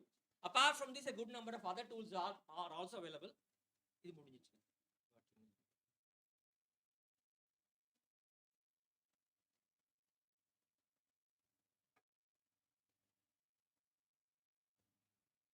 Okay. This is another one called okay, Lumina chart. So try this as a good tool. Lumina chart. Okay. Here, see, they are having a database. They are having a journal database. 300,000 articles are there. 300,000 journal articles are indexed in Lumina database. If you ask for anything, they will go to the database of journal database. They will get the research papers and they'll come and bring it to you. Okay, it's a good tool. Lumina chart you can try actually. Just go to Google and type Lumina chart. It has come now. And what it can do, 300,000 plus articles are there in the Lumina database. Chart with the Lumina's journal database. It's not a general search. You can go and search for a database of journal articles. You can try. Okay. For example, I ask a question. What are the factors that contribute to the degraded environment now? Ask a question. Okay. It has brought the answer. You can see now. Okay. Just like how you and me, how we write essay, the same way essay is written. And here and there you can see these kinds of things, Do you see some numbers? One, some numbers are there. Do you see some numbers? So they denote the references. From where, from which source they have taken this particular content. Just like how we write, we write the name of the author, we write 1, 2, 3, same way, they have prepared a research paper. Fine, good. Okay. And if you just hover your mouse over any number, the details about that particular paper appears. What is the name of the author, which year the paper was published, what is the name of the article, journal, volume number, issue number, page number, ISSN number, then the content. It's very, very authentic in search. Okay, these are the sources. Whatever number is there, correspondingly, sources are listed at the bottom of the research paper. Fine, just like how we do normally in a manual mode. Then, see, to the right side of sources, there is a word like icon is there. You just click that, you will be able to chart with that paper. Okay, just like how we are charting with the research paper using chart doc, chart PDF, see, whatever papers they use the sources for writing this paper, just click the number, paper will appear, click on chart with the source, paper appears, and go to ask question. Isn't it? Whatever papers used by this particular AI tool for generating this content, you can go and interact with each and every research paper because all these research papers are available in their database. Because they go and search only the database, not outside. So all the full text are available. You can go on to chart with the papers. You get more particulars. Good. That option is there. What are the major findings of the study? I just asked a question. They give you these are the findings. It's a very good tool. You can try. You can share the output with others. And you feel that, sir, this is not very simple. I want to elaborate it. I want to elaborate. Just click on, there's a button called elaborate. Just click on elaborate. The same topic, they will give an elaborated account of things. If you want more particulars, just you can go for that elaborate kind of things also. And these are the follow-up questions. Based on the content given by them, if you want to ask a question, you can ask a question. They'll give the answer to the question also. And these are the sources used by them. And you can create a folder and all these files can be stored over there. It's my collection called a new folder. Okay. I'm just asking for another question. What are the causes of air pollution? I get the answers. Go to the folder, click the folder, and you can add all these collections to your folder. That's also possible. They give a free placeholder to store your materials online. These are the uploading your papers and all. You can do all those things. It's very good things. Mindmaps. Okay, fine. Whatever I show you is maybe 0.111% of tools available to us. Okay, plenty of tools are there. Yes. And if you know a tool which I have not shown here, please tell me. I will check the content from you. Okay, I will get some input from you and I will use it in some other classes. Then size summary is another tool. For summarizing, you can just use this particular tool. Go to Google and type size summary. Okay, you get the message, click on login, and 10,000 words summarized per month. You can just use that. And in a free version, you can click even sign in, click on summarize. Okay, option. 3 options are there. Just click on file. I'll upload a file. And here, when you're uploading the file, they're asking what kind of summary you want. Whether you want only summary, or you want summary for every section, or you want the key points, or you want the key points plus overview, or do you want to simplify the entire article, or you just want to know what are the opportunities for further research based on current paper. What do you want from this paper exactly? So when you're uploading itself, you can tell them what exactly you need. We expect the AI to do. Then summary length, whether you want a very short summary, or medium summary, or long summary. You decide. Okay, all these things can be preset before you click language. After setting all these things, so click on request new summary. Just do that. Okay, they do that and they'll give a. I have set key points plus overview, so it gives key points and it gives study overview. So that kind of, they give a lot of keywords used for research paper. And one more thing is that, see, once you get the results, they themselves underline some words. Okay, if you hover the mouse over that, no, they'll give an explanation for the particular word. Okay, you want to know what is internet? Just click, hover the mouse over there. They will give what is an explanation for internet. So that kind of explanation they are given for the words that they deem very important for us. Okay, good. That is possible. You click on sample size, they'll say what is sample size. Okay, sample size word isn't, just hover the mouse. They will tell you what do you mean by sample size. They give an explanation for the term sample size. Okay, fine. Then click on references. They'll give all the list of references. Okay. The beauty is that, see, I have taken one research paper. I went through, I asked some questions, I got the summary. Now, I just click the references. All the references used in that paper appear here. Suppose, if you want to chart with these papers, you need not go to Google here and the search. From here itself, we can import the entire paper. See, for example, I'll show you. I want to take this particular paper, Bhatt and Mudol, import and summarize. I just click that. They say, okay, sorry, this paper is not available. It is not available in this particular database. But I am choosing another paper, Chandra and Sankara Narayanan, request new summary. See, it comes view. Click on that view button, you can see the entire paper. Like that, whatever references are there, all those papers can be accessed and charted with using this particular tool called size summary. Then you can add articles. Multi-article summarization is there. 5 papers, 10 papers you can add together. You can ask for giving a summary of 10 papers. Just like what we have done in consensus. You remember consensus. Okay. You can do that kind of multiple summarization. Raw text, you can add text. You can paste your text and you can ask for a summary. They give summary. Or you can choose a file. You can upload a file. You can ask for a summary. Okay, that is possible. So all these possibilities are in. See, every tool has got something new. Because these people are thinking, already some tools are there. How I can make a new tool which is better than what is available. So every day they bring out some new tools. Yes, please. Next.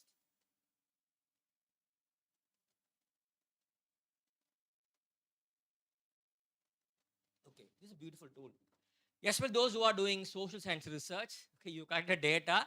Data is available in the form of an Excel file or a CSV file. You collect the data from so many people. Okay, now Excel file is with you. What you can do is that just upload the Excel file. Just upload the Excel file. They will give you possible number of charts. But there's a limitation up to 64 columns. A file with the 64 columns they'll accept. Rows, there's no problem. Columns, there are some limitations. Fine, you can just generate. See, please understand. See, many a time we get charts in Excel, but Excel will never give you an explanation for the chart. Do you get an explanation for the chart? The explanation you should write, but they will write. But see, they generate chart. Apart from chart, no, along with the chart, they will generate explanation. Not only explanation. We talk something about interpretation, no? We talk something about interpretation of data, which is very, very difficult. See, everybody writes explanation. Only very few write interpretation. Now, there's a table. The table says that out of the total population, yes, ma'am. Out of total population, okay, 40% are 20% are gents and 80% are females. These are data I have given to chart pixel. Chart pixel we give an explanation first. What is the explanation? So this study shows that 20% of the population respondents are male and 80% are female. If you click on speculation, it will give interpretation. It may be due to the reason that the data is collected from such an environment where female population is more. Maybe from girls' school. See, you can try, no? So by seeing that, see, I don't say that you copy and paste it. But I want to say, based on that, you can also think about what kind of interpretation I can give for my local study. Because you know what is the problem you faced in your study. You know it better. So that kind of ideas, no, you will get from this beautiful tool. See, if the Excel sheet is a very small chart having few columns, you will get the answer immediately. Okay, if you're having some 60 columns with 100, 200, 400 rows, no, they will tell you, we will update you. Okay, they will take minimum 7 to 8 hours. After 8 hours, if you come and open your chart pixel, no, all the charts will be ready. Beautiful tool, beautiful charts. The charts which you can never make in MS Excel. Those kinds of charts you can take from the chart pixel. It's a very good tool. Maybe probably the only one tool what I had come across about preparing charts for your CSV or Excel data. Okay, let's go to chart Excel. Okay, it's a good one. Choose file. Okay. Hello, K.Ramasamy. I already signed in. Okay, then click choose file. I am opening my file, Excel file. Data has come. I upload the file. It is almost done. Result has come. Only one data had my paper. It has come already. And you can see now description. Out of the total 15, 8 are categorized as gender girl, accounting for 53%. That's about description. What is speculation? You can ask for interpretation. They're given. One possible insight could be that the data set may have been collected from an environment where there are generally more girls than boys, such as a girls' school or a female-oriented activity or event. From this, I get some clue for writing my interpretation. See, just to try only, no, you can just look for these kind of things. And you can download the image. Click on download. The image can be downloaded and can be added to your research paper. Okay. And left side, you can see the options. Okay, you can see the charts. You can see summary. The summary for your charts. Okay, you can read. And you can share. If you want to share this with anybody, any people, any public, you can just do that also. And you can see your data. Whatever you upload, that data can be seen from here. But don't ask me, sir, if I upload my data in this and get all the charts, when I go for my thesis plagiarism checking, will I be caught? That you have to explore and find out. Okay, which we have not done it so far. Good. Okay, then you can download this table also. You can do that. And back to workspace. See, I tried with one questionnaire 10 days before. Research competencies of research scholars. And they created 35 charts for that Excel sheet what I uploaded. Okay, they took some 7 to 8 hours of time and they did the whole thing. This is a table I have, data I have uploaded. This is a whole summary. Whole summary. For all the 60 columns what I created for my research work, they are given age, experience, competence in the use of e-resources, online resource search strategy skills. For each and every question, they are giving a summary. Fine, you can try this, especially social science scholars. All the variables got explanation. Data analysis summary is there. You can just try. And these are the tables, charts. All the 35 charts are there on the right side. You're killing any chart. If you feel that that chart is good for you, you feel that that fits your research purpose, then you can download it. I'll just leave it. Okay, fine. It doesn't mean that all the charts may be of useful to you because you may have different idea of creating chart. It does on its own. So that may not sync with your ideas. Just delete it. Whatever you feel is good, you can just use it. Okay, fine. See, for every chart, they provide a description and they provide you insights. For all the 35 charts, they give you explanation and speculation. Both are available for each and every chart. Good. And you can copy the interpretation, you can paste it. That is work is over. Okay. So my 35th slide, speculation is there. You can just in-depth speculation. This is from another database. Some sample data, I think just try all these things. This is very, very beautiful tool you can try. A very beautiful tool which I ever tried on this kind of chart preparation on an automatical scale. Try, just try, no. Maybe for you are trying for a conference paper or a seminar paper, maybe 4 or 5 tables, 6 or 7 tables, no, local conferences, seminars. Just try this kind of tools. There's nothing wrong in it. Okay. Yes, please. Yes. Okay. See, we talk about mind maps. There are many tools for creating mind maps. As a teachers, we should know what is a mind map. As a teacher, we should tell our students how they can generate mind maps of various concepts. Whatever concepts students are learning in the regular classrooms, we should teach them. We should tell them maybe as an assignment. You all have to first term, what is the assignment? You prepare a mind map for this particular concept. This particular concept. So that particular semester paper may have 40 concepts. 40 students are there. They'll prepare 40 mind maps. Write all the mind maps. Make it a single file. Sufficient. You go through all the mind maps, revision is over. Okay, so mind map is a very, very beautiful tool. You can, many tools are there. As some Emada was sharing with me, Mind Master is there online. I'm talking only about online tools. Mind Master, Mind Bubble is there, Mind Ninja is there, GIT Mind is there, X Mind, many tools are there which will help you to generate mind map on your own. Whatever tools I'm mentioning, no, you should go to the tool, log in yourself, and you have to decide what can be center theme, what are the subheadings, what are the subheadings for each and every subheading, what is the icon or image I can add to each and every subheading, what is the link between two concepts. All those things you have everything in your mind. Whatever mind map you have in your mind, no, you go and generate it online using some tools. Instead of long map, our teachers used to take a piece of paper, they would draw the mind map and they'll come and show the mind map to us. Some teachers will take all the pain to draw the mind map on the board, they will teach you. But nowadays you can go for these kinds of online mind mapping tools. But this tool, no, you can use this tool for two purposes. One is, I know I have content, I worked very well, I know what is the core topic, what are the headings, subheadings, everything I know, sir. I just want to create a mind map. You can go and create. That's one option. Second option is that, sir, I don't have any idea with me. Okay, I know only topic. I'll go and give a topic. I want the tool to generate mind map for me. It is such a kind of tool. Okay, you can use this particular mind mapping tool, GIT Mind. Just go to Google, type GIT Mind, and you have to log in. You can see my old picture. Okay, sorry, young picture. Then, okay. Then here you can see AI mind mapping. Option is there, no? AI mind map. Just click on AI mind mapping. They will ask you to give a prompt.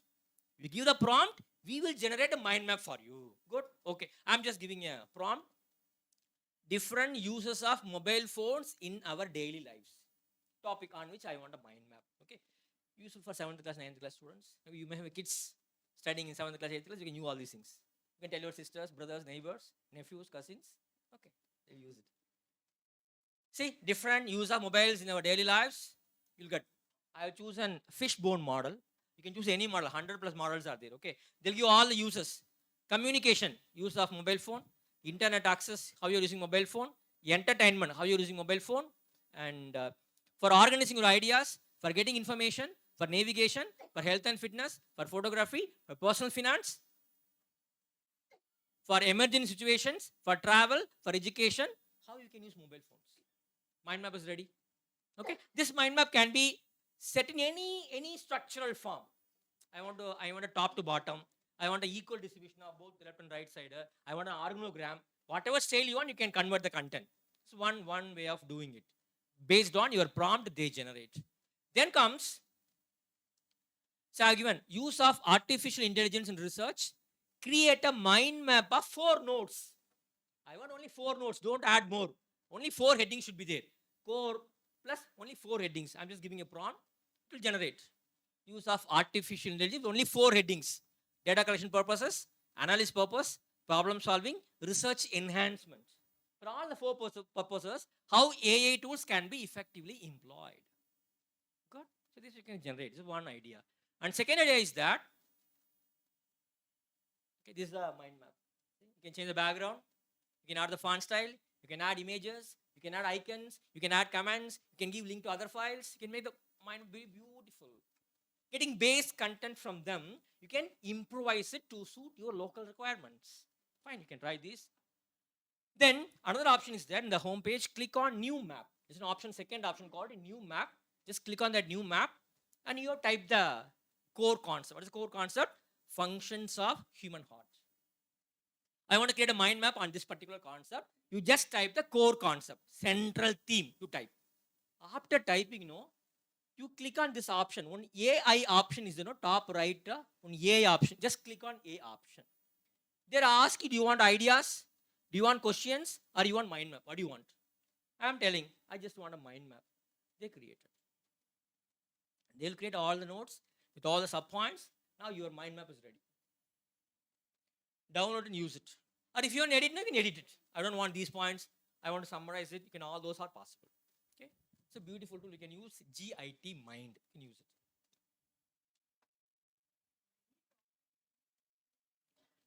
It gives map, but it's not so deep map. It gives only peripheral information. If you have some general questions, it will tell you what is the use of libraries. How can you go and use libraries? Types of information resources. General question, it answers well. But if you're very deep, no. Okay. Rabbit, research rabbit. Okay. Research rabbit is good. Okay. Can type. Yes. You want to ask something? In another 10 minutes, we are completing the session. Okay? Yes. I know your problem, no? Research rabbit. Okay, I know. Okay. See, I'm not delaying. Okay. Okay, go to Google, type research rabbit, log in, give your mail ID, give your particulars, and ready. Okay. And they're asking whether you have a title or DUI, PubMed ID, or keywords and all, no? You can, if you're having a Zotero account, there is a section on Zotero. Zotero is an open source reference management software. There's a class on Zotero. I'm not teaching you. If you're having a Zotero file, how you can import Zotero file into this rabbit? You can do. Or if you're having a BibTeX file or RIS file, RIS means Research Information System file, you can import the entire content into this research rabbit. I just typed use of e-resources. I just want to get something from this. I just typed. See, the beautiful thing is that it is asking whether you want the results to be taken from PubMed or you want the content to be taken from Semantic Scholar. These two possibilities are okay. Semantic Scholar, it's a very scholarly search engine. Only research papers are indexed in that particular service. PubMed, it is from National Institute of Health, America. It is a platform where a good number of contents are free. Of course, they're available. Fine. Okay, you can choose. I want all subject areas. Okay. Now they'll go and take content only from Semantic Scholar, not from any other resource. Good. Okay. Now papers are there just like Google. You can add the papers. You can add the papers. For example, you can choose this paper is good. Click on add to collection. Just click that. Add to collection. As many papers as you want.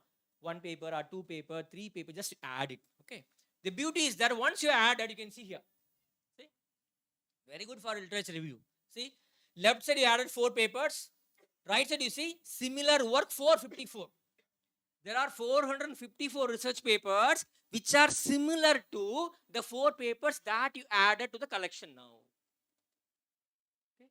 Instead of going to Google Scholar, you are searching from the Semantic Scholar. But instead of searching in the Semantic Scholar website, you are getting the results from Research Rabbit. It's the only difference. Okay. Similar works 454. Earlier work 1, later work 5. These authors 13, suggest authors 19. All the possibilities are there. Okay, it's a beautiful paper. You can try. You can give a name for this collection. I have given us use of e-resources, and you can set the privileges. You can click on abstract. You can read the abstracts of each and every paper that you added. That is possible. And if you choose one particular paper, if you choose any one particular paper here, selected paper appears, title, name of the journal, year of publication, no PDF is available, only this data is available. In the related papers, 510 papers related to this paper. The paper, one paper, what you selected and got around 500 similar papers. You click on that similar paper, all the 510 papers will appear, will be listed. Is it good now? Just like snowball referencing, we say. What is that? Snowball referencing. You get one paper. From that one paper, we'll take the lead and we'll go to get a lot of references. Okay, that's snowball referencing. That I can keep on, have a trial of papers. And for all the similar papers, 511, I selected similar paper. All the 511 papers are there. And they created a small kind of a network chart for all the 511 papers and how they are related to each other. You just try those things. Different kinds of charts are there, and fine, these you can just try. Time is up. I'll just go through this. And if you are selecting that particular one author, that one author has published 43 papers. See, you are searching for many papers. You have selected one paper. That paper has got only one author. You selected that author. It shows that that author alone, Yesam Zabat Ahmed, University of Dhaka, he has got 43 papers published. You just click that, all the 43 will appear. All the 43 papers written by that particular author will appear. So this is a very beautiful way of linking research papers, but all these papers are from Semantic Scholar. There's only one limitation, otherwise it's very good research rabbit. You can do it very nice tool. Later work, earlier work. You can export all the papers in CSV format. You can download the papers, that is possible. You can make the collection available. You can invite collaborators. You can add your friends also as collaborators. You can assign roles. They can add papers. They can just come and view a paper. Just a Google Drive link, all those things you can do in Research Rabbit. You can add collaborators. Okay, it's a very beautiful tool. Next. 5 more minutes. Okay, last tool. This is my 15th tool, last tool, okay? Open Knowledge Map, 15. 15 tool. 16, I know. Okay, we'll settle the issue, the lunch break. Not for everybody. Okay, Open Knowledge Map is a very good tool. Okay, so what they do is that if you type a keyword, they will go and bring the papers and they will categorize the papers into 6 or 7 groups and they'll give the papers. Right? Based on, they are following their own mechanisms, text similarity mechanisms. Okay, fine. For example, go to Google, type Open Knowledge Maps, and here they are getting all the information either from PubMed or from Base. Heard about Base? Heard about Base? BAC?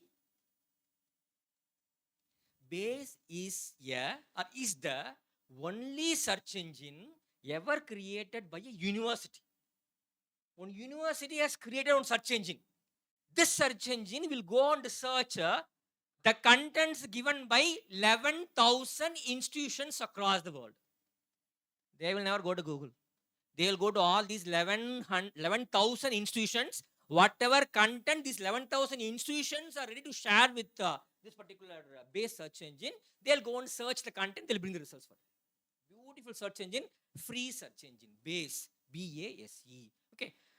For example, I just given a topic, digital literacy skills of school student. I have selected Base. I want to search all the disciplines. Okay, fine. Knowledge map is getting ready. It is generating knowledge map based on the top 100 papers. 100 papers which are very similar to your request. They'll take only top 100 papers. They will generate an open knowledge map. See, map is ready. These are the categories. See, 1, 2, 3, 4. Just different categories. See, one circle represents one category. In one circle, many papers will be there. If you select that particular circle, all the papers belonging to that group appears as an individual paper. Then you can select each and every individual paper and you can go through the paper. Okay, that way they are grouping the papers. And you see, actually 100 papers are there. I want only open access papers. There's an option called show any. Open access, click open access. You get 77 papers. There are 77 open access papers on this particular topic. Now I want this particular tool to create open knowledge map only based on these 77 open access papers, so that I can go and download all the 77 papers. Okay, good. Good. Now you can see here, for every PDF, all the 77 papers, they give you PDF, cite as, export. Options are there. Click PDF, you can download the paper. Just like Google Scholar, you can go and get. But all these contents are taken from, as I told you, authoritative sources being given by 11,000 plus institutions across the world. Fine. You can try this. You can cite APA Chicago. That's also very easy. You can try. Then you can copy the BibTeX format. You can do that and arrange it. And here, see, you can find out what are the contents. Only journal articles, newspaper articles are included. Nothing else is there. No website is there. Okay, only these. Then data quality, then they are using a software called HedStart. They're using this particular software to generate the open knowledge maps. Okay, good. These are maps. For example, I click one circle, it says that digital literacy skills, digital divide, activity development. I select another circle, says digital literacy skills, elementary school students. There are some groups of articles. I just click any one group, no, this group alone appears. All the individual papers belonging to that group are displayed here. Just click any one paper. Wait for some time. After clicking, you should wait, no? Okay. And the paper will appear on the right side. You can read the paper, you can download the paper. Okay, all this possible. It's beautiful to can try. And sir, I will take copy this open knowledge map, sir. I will include in my research paper. Can I have a proper referencing? That is possible. Just click on cite option. They will tell you how you have to cite this knowledge map. You can just copy and paste. Okay, a beautiful tool. You can just try. You can share this knowledge map with your Twitter, or you can embed in your websites. That is possible. Fine. Okay. Conclusion. 2 minutes. A typical teacher, no? I'm not well plus. Conclusion only. I just finished up. Sorry, madam, if I'm taking more time. It's a conclusion only. I just finished up. Same. Concluding remarks.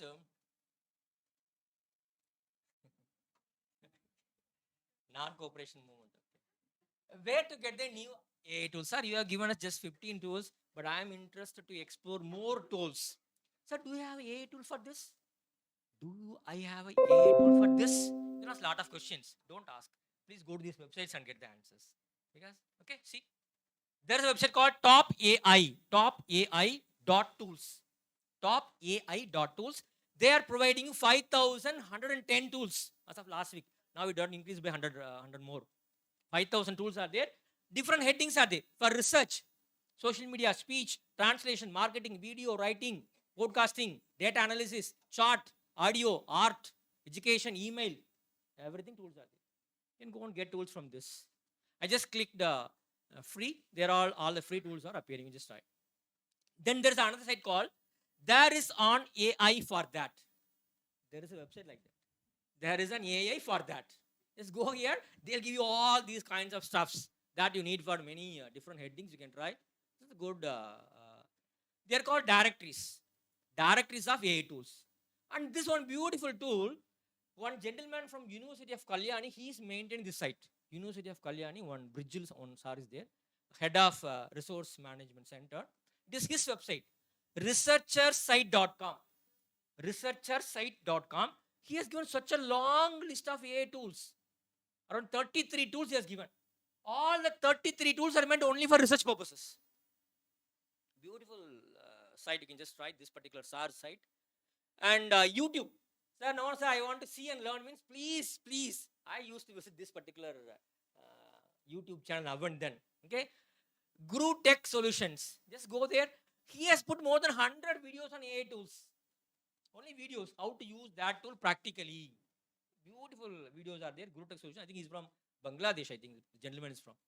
AI tool, presentation creation, automatically PowerPoint presentation, summaries research papers, APA 7th edition, many audio transcription. For everything, he has got some tools. Beautiful. He's doing a very good job. You just use this particular thing. There is a please caution. There's a caution. AI generated content is not always entirely accurate. Okay. Except a few tools where I told they go to a particular database, they depend on a particular search engine. So those are somewhat relevant. Other tools, we don't know where they are bringing the content from. So be very cautious in using these content and all. But you can use. There's something called a craft test. So before getting any content from any such kind of AI tools, apply the craft test. You see whether the content is having the currency, it is relevant, it is authoritative, it is accurate, it is serving your purpose. You check. If it is okay, no, you can use it. Okay, you can use it. But please understand, AI tools will never be able to replace your critical thinking. It will never be able to replace your critical thinking. You can take the help of AI tools, maybe in structuring your research paper. Research paper you should write. After writing, you can structure it in particular format using AI tools. Okay, you can read and you can include references, but you can ask a AI tool to write the reference in APA style, MLA style, Chicago style. Fine. And it is your hands to decide to choose the right AI tool for the right work. So be cautious in using all these tools, because the technology is always like that. It's got both the positive and negative side. Just now we started using these AI tools for research. Maybe in the days to come, no, when you become great people, no, you'll be blessed with a good number of AI tools. Okay, so thank you so much for this beautiful session. If please record it. Let us not hesitate to appreciate others. That is the one thing which we lack very much in our working environments. No? Okay, fine. So, any questions? One or two questions? Shall we entertain? Okay, already I got a question from a participant. So, to what extent these tools can be used for scientific disciplines? Okay, for physics, chemistry, where they do a core research, a typical research on experiments. I'll tell you very frankly, based on my experience with AI tools, I would say that maybe 80% of all the content being dealt with by all the AI tools are revolving around arts, humanities, and social sciences. Okay, only very few tools they are capable of extracting data from a scientific research paper. Social science paper, 10 tables will be there. You ask a question, it will go and see the text similarity, it will fetch the answer. But scientific papers, no, chemistry and physics, no, I don't think we have to wait for some more years to get the better tools or best tools that will be employed. Science people kindly bear with us for a few years. Okay. And for the time being, arts, humanities, social, and scholars, you can enjoy. Okay. Thank you so much for that beautiful question.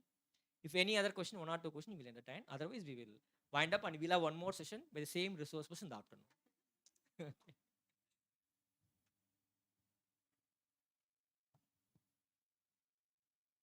Okay. Thank you so much.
you and me for the purpose of helping us to accelerate our research work.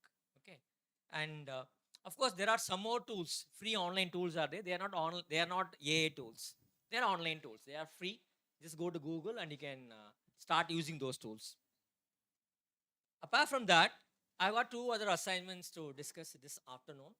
One is about research metrics. I think we had already discussed about this in our last program, but still, I'm supposed to, because many are there. One is about research metrics, and the other is about a few tips on writing literature review.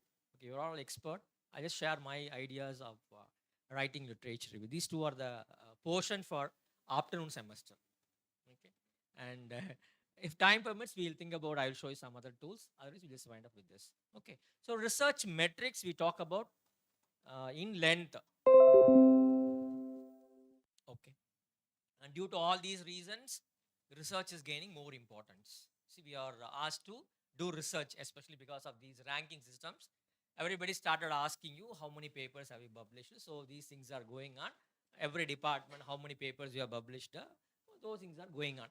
So due to some reason or other reason, maybe for our professional upliftment or my personal curiosity or my departmental or college promotional activities, I start publishing papers. And once you start publishing papers, people started judging you. They started judging. They started comparing. They started evaluating you. How do they evaluate normally? They started asking this kind of questions. Madam, நீங்க எத்தனை paper publish பண்ணிருக்கீங்க? They ask such kind of questions, okay, to find out the research output of individual faculty members. Now, how many papers have you published? 4 papers. So like that we used to ask, அவங்க 2, இவங்க 4. So she's better. That is what we come to a conclusion. Okay, so long back that was a metric we followed. What is the metric we followed? To measure the research impact of the individuals, not research impact, research output of the individuals. How do you measure?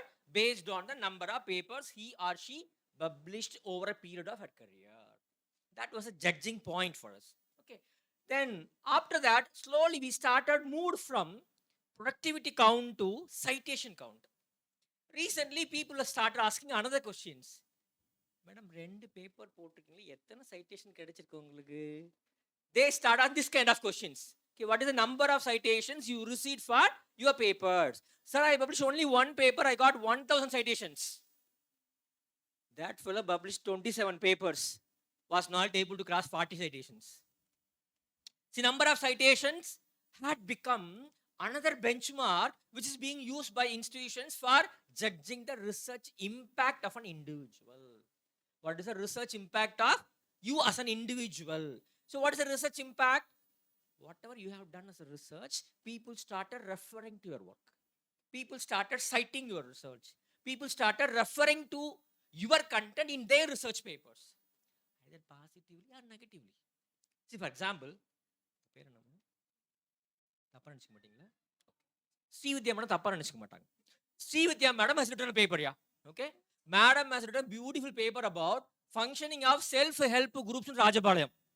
Okay, but madam has made a blunder in that paper. Madam has made a blunder, a grave mistake in the paper. 1,000 people. See, if madam's paper is good to know, 1 or 2 people like this madam will cite it.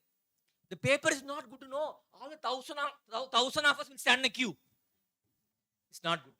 It's not good. It's not good. Everybody is citing in their paper. Everybody is citing in their paper that Srividya's madam paper is not good. It's not good. It's not good. Madam got 1,000 citations. Madam has got 1,000 citations. Super, no? So it's always better. It's always better whenever you start doing a research, you take some controversial issues. You include in your paper a question which is not at all touched by others. So recently, I was having a session for engineering students. They invited me to NPR College of Engineering. I was addressing the students of engineering, first year, second year engineering students. Around 400 students were there. So I thought I should go very techno-savvy in front of them. Okay, so I was collecting some statistics and all to tell them, to share with them. So there was a statistics. I was really surprised to know. So such kind of questions we never ask. In our research, such kind of questions we don't ask. There was a question in USA, they found out to what extent people are having affinity towards their cell phones. To what extent people are having affinity with their cell phones. There was a question. Whom do you want to spend more time with? Your lover or your mobile phone? And luckily they found the answer. What is the answer, you know? What is the answer, you know? More than 70% of people, they want to spend more time with the mobile phones than with their lovers. Have we ever included such a kind of question in our questionnaire? Do you think we can include this kind of questions? We cannot include this kind of questions. But if we include, that becomes the talk of the town. That becomes that goes viral. So that doesn't mean that you should write controversial things. I'm just telling you. See, only one problem with citation is that we are not able to distinguish whether you got citation for good things and bad things. There is no AI tool invented so far which will help you to find out. Okay. Ramasamy நல்லவன்னு சொல்றதுக்கு 1000 பேரு கெட்டவன்னு 1 லட்சம் பேரு. Okay, but we say I got 1,10,000 citations. Right. Ma'am? Yeah, definitely, ma'am. Okay, so we started moving towards something called citations. Okay, yes, good. I'm sorry. Yes. So basically, a question comes: what is citation? So you are going to be, or you are being measured based on number of citations that you have received. You are receiving. What is citation? Very simple. You are writing introduction. Where you are taking content from many sources, and you are adding their names and all. You are writing a review section. It's a traditional kind of writing reviews. Ramasamy analyzed, Kandasamy studied, Munisamy analyzed, Madasamy analyzed. Like that, you write one by one. You write.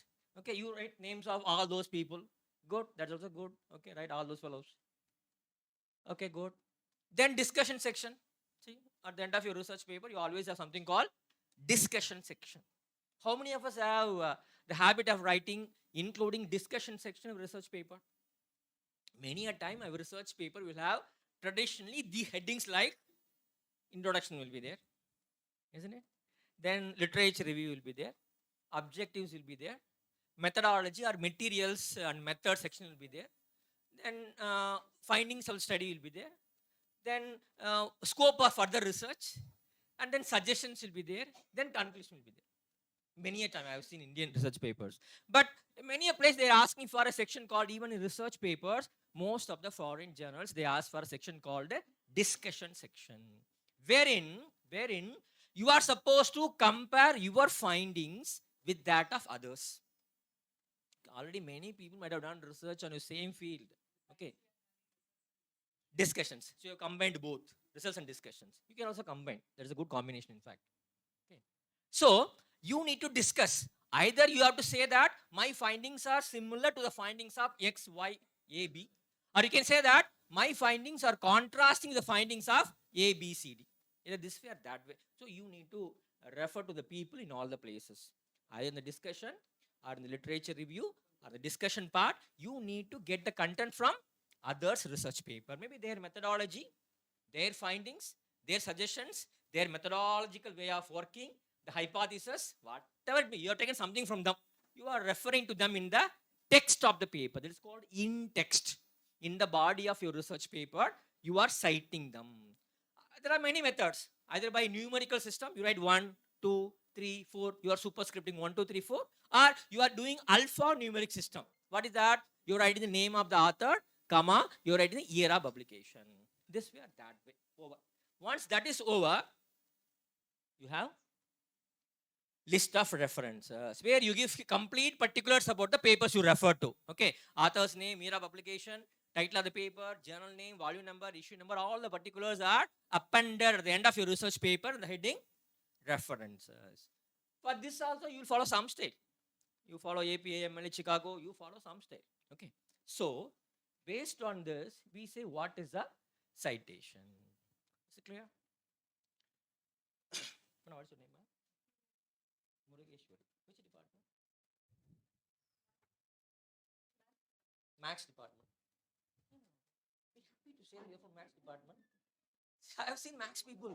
See, I have seen a lot of max people. They are very reserved, I feel. Max people are very, is it so, ma'am? Am I right? No, sir, you are not right. Do you want to say so? Okay, max department, any senior professor? Max department. Sir, you max, sir. Are you from max department? Okay. So I have seen, I don't know whether I am wrong or not. Maybe my hypothesis may be wrong. My hypothesis is wrong. I should disprove my hypothesis here. Okay. Max people seem to be very reserved and they're not so liberal. They're not so free. They're not so jokey. They're not smiling. They are strict. They are punctual. They are time bound. Is it so? No, in this college. Is it so? Is it so? Definitely some other college. Not this college. Maybe. You can survive, man. You can survive, no problem. Okay, so what I want to say is that, so that kind of things, no. So see, madam is from Max department. Okay, this madam is also from Max department, for example. Okay, if both are doing research in the same system, some logic, fuzzy logic, geometry, graph theory. Okay, graph theory. Okay, so both are doing research on graph theory. Okay, today Murugeshri madam published a paper on graph theory. It has appeared in some leading journals. After 3 or 4 months, Harini madam is doing a research paper on same graph theory. So she has taken few lines from Murugeshri madam's paper and included in her paper. Okay, and she properly gave in-text citation. At the bottom of the research paper, she has given full particulars about the paper of Murugeshri madam. It means that Murugeshri madam gets one citation. Who gets one citation? Murugeshri madam gets one citation. That way they'll find out how many citations have you received for your papers. Good? That is what citation. Citation is nothing but a formal method of acknowledging the use of others' content in your research paper. Formally you have to thank. Okay, you have to formally thank. How to thank? Many styles, many methods are there. Good, citation. Okay, why should we cite others' work? Is there a need for citing others' work? Open textbook exam, huh? It's an open textbook exam. Answers are there. Why to cite others' work? நம்ம ஏன் பண்ணணும் அடுத்தவங்களுக்கு side பண்ணணும்? இது இந்த அவங்க சொல்றாங்க. She is trying. சொல்லுங்கம்மா ப்ளீஸ். plagiarism மாட்டிக்காம இருக்கிறதுக்காக. மாட்டிக்காம இருக்க. See, in order to get escape from plagiarism, no, you should cite others' paper. You got the last point. Thank you so much. Other points?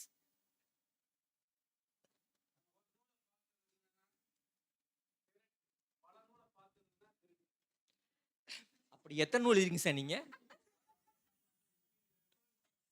Correct, sir. You are right. 100% right. That's what the research is all about, no? You just go to refer to a lot of materials, get few points from everywhere, compile it, make a thing. That's what we all do. I also do. Thank you for joining with me, sir. I'm happy that one more person has joined my group. Okay. Jindabad. Okay. So, very simple. Why do you want to cite others? The content what you are using is not your content. You have borrowed the content from others. Whether you are directly using this at a quotation or, madam, I'm sorry, you are able to tell some answer. Please go ahead. I forgot you. Horlicks Bonvita we need for our documents. Yes, right. That's right. No, that's right. That's right. Sir, unga பேர் sir. Sir? Ramar. Okay, thank you so much. இப்ப Ramar sir ரொம்ப நல்லவர். Ramar sir ரொம்ப நல்லவர்னு நான் ஒரு research பண்ணி கண்டுபிடிச்சிருக்கேன். நான் மட்டும் சொன்ன உலகம் ஒத்துக்குமா? ஒத்துக்க மாட்டேன். ராமர் சார்ட்டு இருந்து வாங்கியிருப்பாங்க. ராமர் சார் டீ வாங்கி கொடுத்துருப்பாரு.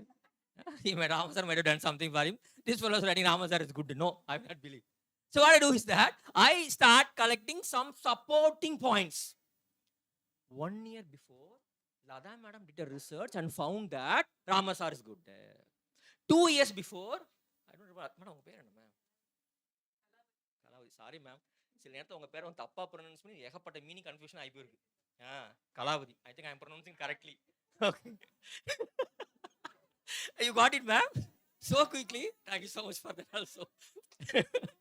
You should be very careful with madam's name. Okay. Okay. Kalavati madam, 2 years before, madam did research and they conveyed the inference. What is the inference of madam's paper? Rama sir is good. So I don't just tell you that Rama sir is good. I want to add all the supporting points. Then people understand that, okay, so Rama sir is good consistently. He is good. He should be good, obviously. I am Ramasamy, he's Ramar. Both are good. Yes, sir, both are good. They cannot be badness in it. Okay, good. So because of all these reasons, we have to cite others. Okay, good question. Sir, you told that we have to measure the research impact of individuals based on their citation count. Sir, kidhar milega? Where can I get? How do I know how many citation I received for my paper? Kalavati madam, will she tell me? If she is making note of my reference in her paper, will she call and tell me, Ramasamy sir, I referred you in my paper. Thank you so much. Madam will never tell. She will never tell. Okay. Then how can I find out? It's very difficult. It is very, very difficult to find out how many citations have I received for my papers. Because nobody will tell you. Nobody will tell you. Okay. So what to do? In those days, it was very difficult for us. All the print materials, no connection, no WhatsApp, no Telegram, no semantic scholar, no Google scholar. So we were not able to find out who had cited my paper in their research papers. It was not possible for us. Now, thanks to technology, you got many search engines that provide you citation data. There are many open source platforms. They provide you citation data. There are many subscribed platforms. If you pay money, if you become a member of that particular database, they will provide you citation data. So there are many sources these days to get the citation data. Fine? Good. Okay. So that is why there is a thing called citation index. Okay. Citation index nothing but a bibliographical database. What is a database? What is a database? What is a database? Which department? Oh, then you can definitely answer. I was suffering from Tamil department. You should know. You will know. Exactly. See, English people is the only people who can manage any question. Okay. They can answer any question. They can give reply to any government order, any government letter, any principle. They will answer. You have got that inborn capability, ma'am. Have you taken English department? Final. Okay. Good. Welcome, ma'am. We have all the pride and privilege of welcoming you. Yes. Take your honorable seat, ma'am.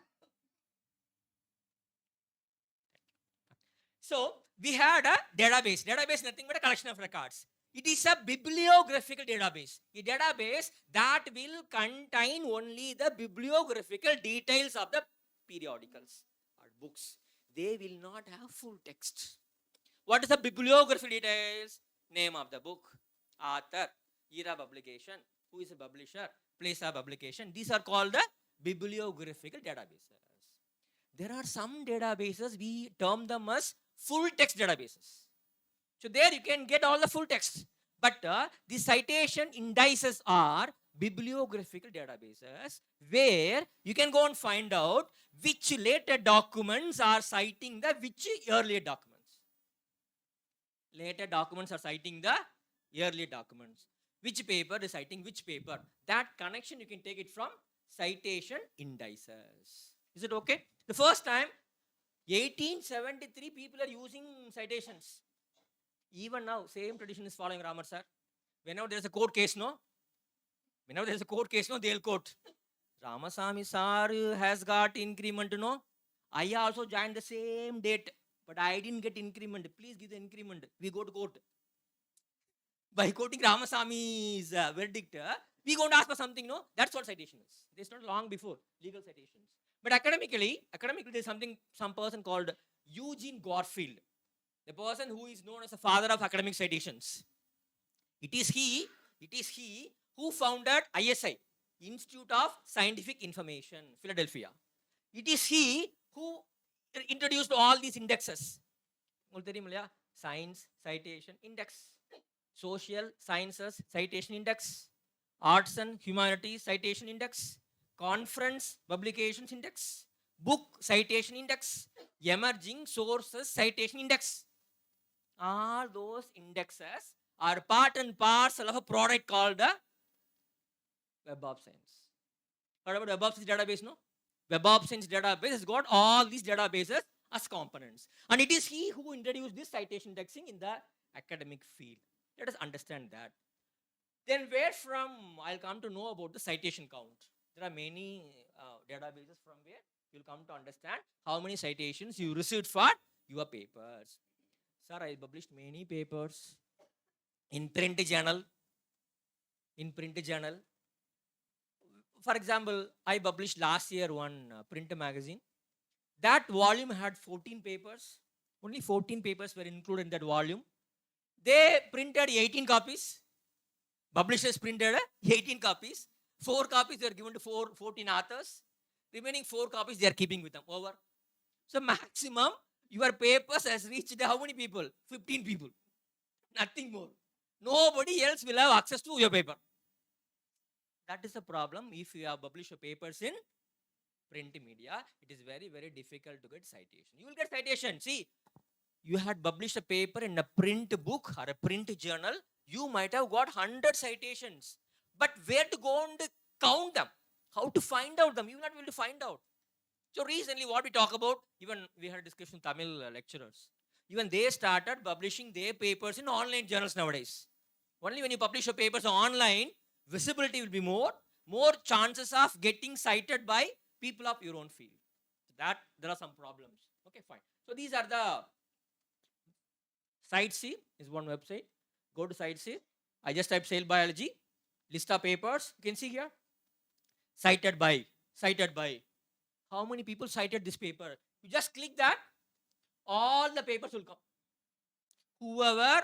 Whatever paper cited your paper, all the papers will be appearing as a list in Site C. Okay, you can just write Site C. If your paper is available in Site C, you can count the citation for your paper using Site C. Or if you have published a paper in a journal which is included in Indian Citation Index, ICI, Indian Citation Index. If you had published a paper which is included as a part and parcel of this ICI, then you can go to ICI. They give you a registration. Using a Gmail ID, you can log in. They'll give you some 30 days, something like that. You can use. After 30 days, license will expire. You have to use another email ID, again log in to find out the data. That is the system they have, Indian Citation Index. They also just go and click your name and you can search for time cited. For every person can find out Indian Citation Index. Then comes a very popular Google Scholar, you know very well. You type digital library, you get all the articles. Below every article, there is something called cited by 708, cited by 563. Just click that. All the papers that cited that particular paper will be appearing. So you can find out citation counts. Okay. Then there is a database called Dimensions. It's got free version and the subscribed version. Both versions are there. If you are using the free version, just go there. I just typed cloud computing as a key term. All the research papers appearing. You can find out how many citations every paper has received. Okay. Citations 18K, 18,000. Citations 14K, 14,000. You can find out number of citations. Okay, 14K citations. You can find out. Then PubMed, you know, National Library of Medicine, National Institute of Health America, they are maintaining this. A good number of articles are free. Go to PubMed. I just typed lung cancer. I get a lot of research papers. You select your paper.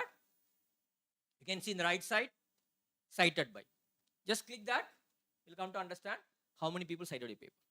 Then comes SSRN, Social Science Research Network, an academic social networking sites. If you are having your paper here, you can get your citation here also. Just go to SSRN. I just typed poverty. I got the results. Look for your paper. Find out your paper. And see, number of cited, 11 cited. Just click that. You get all 11 papers. Who cited? Is it fine? But please be very, very careful in uploading content in academia and research kit. We all have a kind of opinion that if a good stuff is there, what do? You just take and go and upload it in your academia account or ResearchGate account. Recently, there's serious problem. Serious problem. A staff of Tyagarajar College of Engineering, Madurai, just 2 or 3 weeks before, he got a letter from a particular person in a university in North India. He has given a complaint to the head of the institute, principal of the college, stating that, see, I published a book. What this fellow has done is that he has taken a book and chapter by chapter he has split it and he is posted just like that. No author's name, no thanks to me, no nothing is there. It looks as if he has posted the content on his own. Everybody started following him, they started thanking him, all those things are going on. So this fellow lodged a complaint and they had an ethical committee meeting in Theological College of Engineering, and they requested the staff concerned remove all the content of his academy account. After removing everything, they took a screenshot of all the academy account, they sent it to the person concerned. Then again that fellow has given a reply. Okay, since my contents are removed, I am taking by the complaint lodged against so and so person. WhatsApp, we can see all the letters posted. So be very, very careful in posting others' content, or be very, very careful in posting your own content. Where I publish a research paper, my papers are my paper. 14 days I worked, my own paper. Am I not having the right to upload my own paper in academia? No, you are not having. Please understand. If your publishers are giving you the rights, you are publishing a paper in a particular journal, journal says that, okay, we are giving 100% copyright to author. You are free. You go and put your paper anywhere. The publishers are giving you that kind of freedom, then you can go and put it anywhere. Otherwise, be double careful before you upload your own paper in these kinds of open platforms. Okay, be very careful. Okay, let's come back to this. Citations. Okay, fine. கேளுங்க madam கேளுங்க.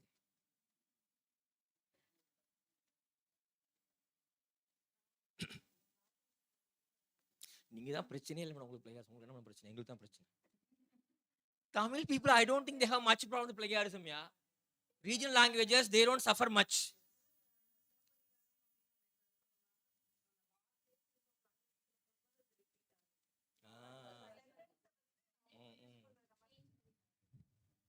Silappatikaram change பண்ணி பயன்படுத்தாதீங்க ma'am. சிலப்பதிகாரமா இருக்கட்டும்.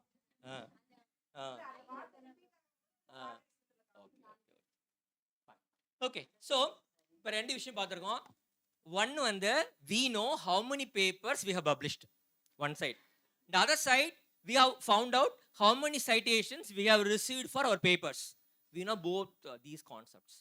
Based on these 2 counts, we'll go for some metrics. Very simple. Based on these 2 counts, how many papers you have published, how many citations you have received, we'll calculate few metrics that is being asked in many platforms. Okay, what are those metrics? They call author metrics and journal metrics.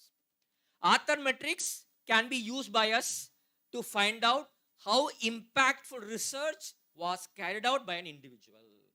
If we take a journal metrics, we can find out what is the value of this particular journal. Is it worth publishing? Is it worth publishing? May I publish my paper in this particular journal? How to find out? Based on the journal metrics. Fine. So journal metrics and author metrics. Let us first discuss about author metrics. These are the popular author metrics. Very popular. What are they? H index, I10 index, G index, M index. The popular metrics, which are all based on these 2 components. How many papers you have published and how many citations you have received. Based on these 2, they calculate all these metrics. Okay, we will see them one by one.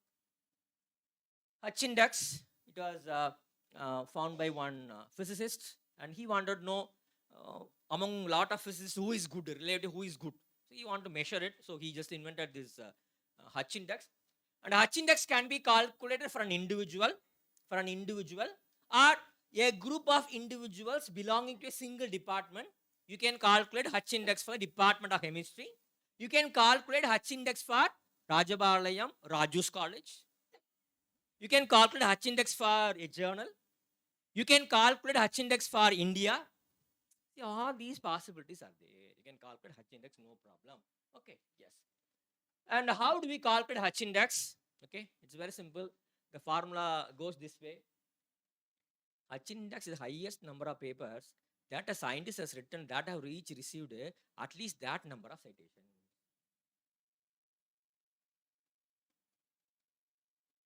புரிஞ்சாமா? என்ன புரிஞ்சு சொல்லுங்க. Okay. I have published 50 papers. I got 50 citations. My H index is 50. Thank you for this understanding. Great understanding. Anybody else who want to interpret this third paragraph?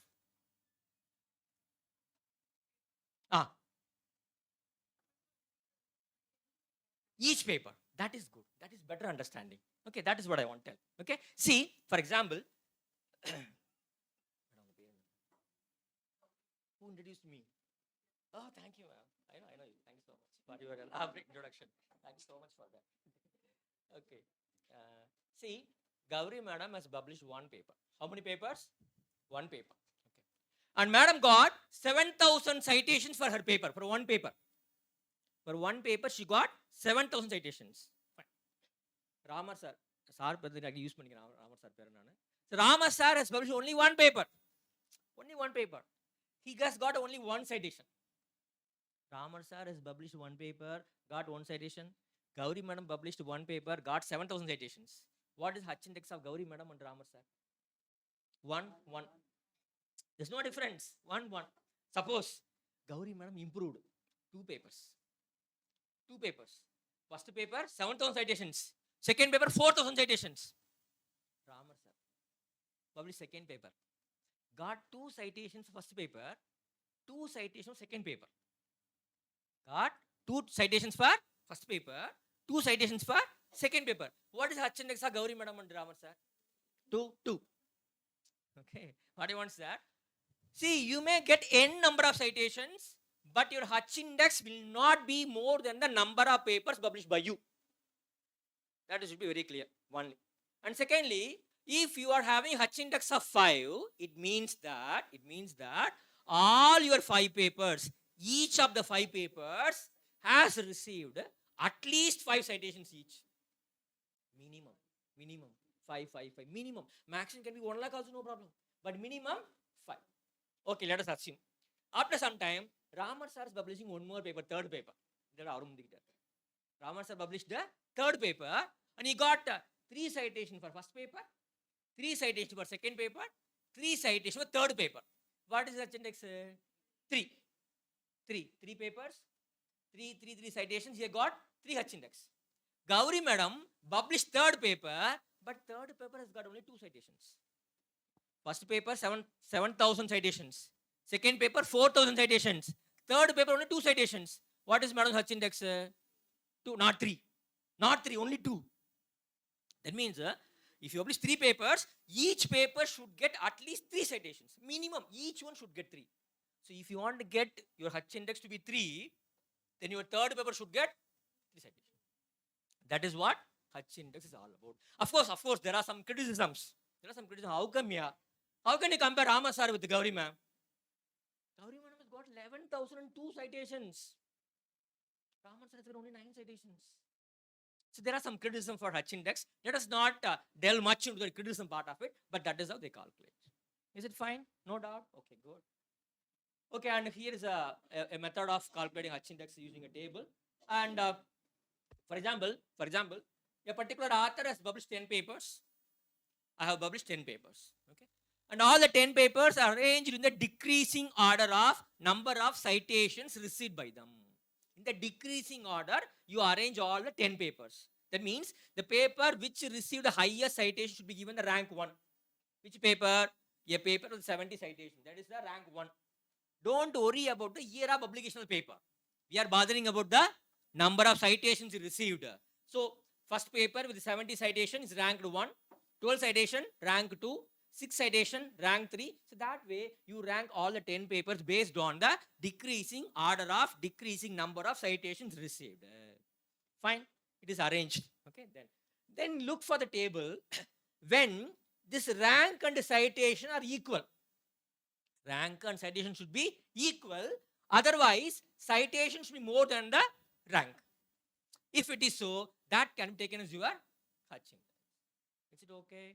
It's a very simple one. I think you got it. Fine. Then comes G index. So why we should not consider this 11,002? Why should we consider only 9? That kind of question came. So there was another sign. Don't ask me, sir, UGC is recognizing G index. NAC is asking for G index. Please don't ask. Okay, it's not so. But we have got these indexes. Okay, G index is one thing which many people ask in many places. Even when you apply for your grants, research proposals, or your promotions, they're asking for your H index. These indexes and all are there. Okay, fine. So G index is taking into consideration of the combined citations received by your top articles. They don't take only 2, 3. They take all the citations received by top number of articles. So based on the collaborative count, they calculate G index. For example, I just tell you how you calculate G index. See, I have got 11 papers. Based on the number of citations, I arranged all the 11 papers. Okay, I arranged all the 11 papers based on number of citations. Citation counts are in the decreasing order. Fine. Okay. To calculate G index, I need to introduce 2 more columns. 2 more columns. What are they? One is add up citations. See, first paper 70. Okay. First paper and second paper taken together, they got 82 citations. First paper, second paper, third paper taken together, they got 88 citations. So you are finding out the combined citation scores of research papers. That is the one column that you are adding. Then comes calculate square of rank. So rank is there, no? You are given rank. Based on a citation, you are given rank. This rank is to be squared. 1 into 1, 2 into 2, 3 into 3. You got the square. Now, instead of comparing rank and citations, you compare this cumulative score and square of rank. You have to compare these two. Okay? Either they should be equal, or rank should be higher than citations. For example, in this case, just look 82, 4, 88, 9, 106, 49, 110, 64, 112, 81, 114, 100. If you take here, no, see, rank is 100, citation is 114. That means first 10 articles, all together they got 114 citations. So they say this is the G index of this particular individual. Fine. They say they are taking the total of citation received all the 10. It is not 11. Why? Because it is not 11. Why? Because you can see here, rank is higher, citation count is lesser. That should not happen.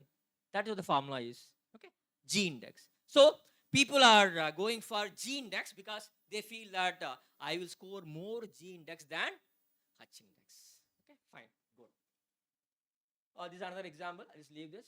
So where can I find this H index? You go to Web of Science database. They have given H index for each and every author. You go to author, they give you H index 3. You can find out 3. Okay, you take this example. This is the author. First paper 11 citation, second paper 7 citation, third paper 3 citations, fourth paper 3.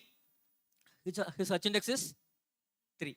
If he wants to increase his H index from 3 to 4, then he should get 4 citations for this paper, again 4 citations for this paper.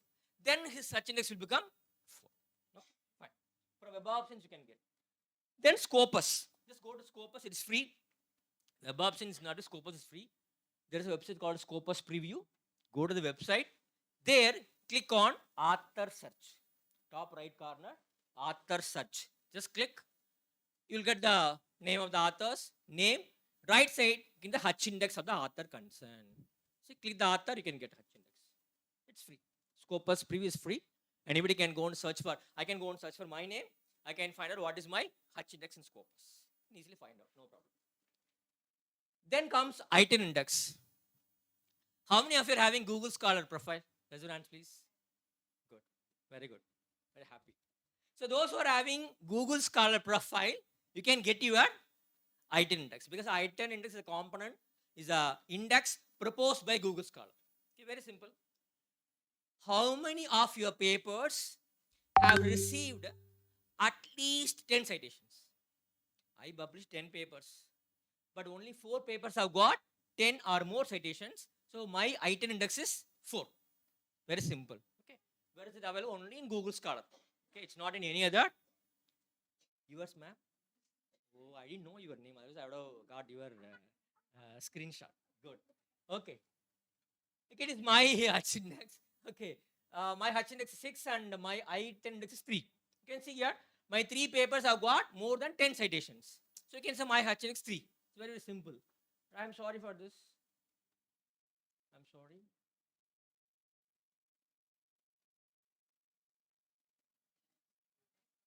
Oh, okay. I'm sorry. I just see. I just searched in Google. Rajapalayam Raju's College.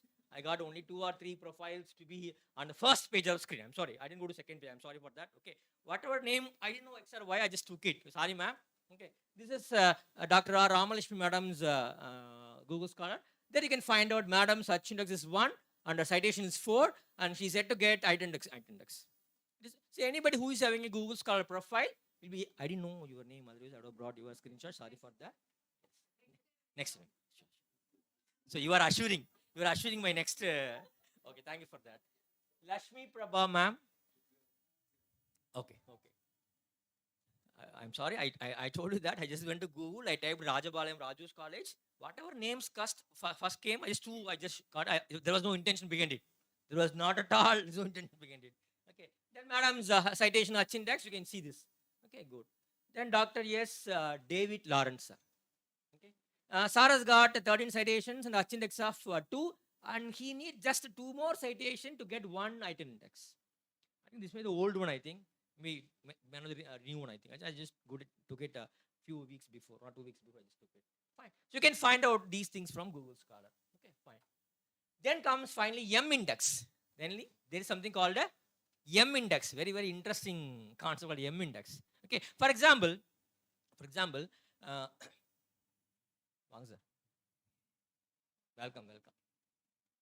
அப்பப்ப நீங்க போயிட்டு வந்தா அந்த காத்து வந்துட்டு இருக்கு. Thank you so much for that. வேண்டாம் sir. அது பாருங்க சார். காத்து மொத்தம் போயிடும் சார் அப்புறம். சாருக்கு ஒரு ஆசை பாருங்க. Thank you, sir.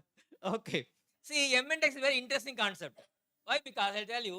See, we have got both senior professors and junior people. Those who joined just 1 year before, 2 years before the service, they just started publishing the research papers.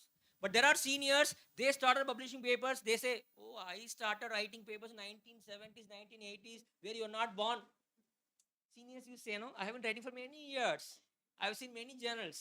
Okay, so how to compare? See, if you say that a senior teacher says that my H index is 10, 10. A junior person, sir, I just joined recently, sir. My H index is only 2, sir. We cannot come to a conclusion that the senior has done better research impact, or the senior has received better research impact than the junior. How can you compare these two people? A person who has been writing papers for 20 years and the person who started writing 2 years before. You cannot compare such index between these two guys. So what they brought? No, they brought something called a M index. So M index is very, very simple to calculate. Very simple to calculate. They say that M index, H index divided by number of years since their first publication. Very simple. Okay, for example, let us take a junior. I think, I'm not sure about it, a junior. Maybe, who looks like junior here? The specs gentleman. Okay. For example, you are staff or scholar? Staff, okay. For example, what is your name? Arun Kumar. Let me have the privilege of using your name. Okay. Thank you, Arun Kumar. See, for example, Arun Kumar is a very refreshing young teacher to this college. He joined just 2 or 3 years before. 3 years, for example, 3 years. 3 years. He joined just 3 years before the college, and he started writing research papers only after joining this college. Okay. Only last 3 years, Arun Kumar sir has been writing research papers, and he published some papers. He got some citations. When I asked him at the end of the class, during the tea break, Arun Kumar ji, what is your H index? He told me that my H index 2. He got a H index of 2 after 3 years of writing research papers. Good.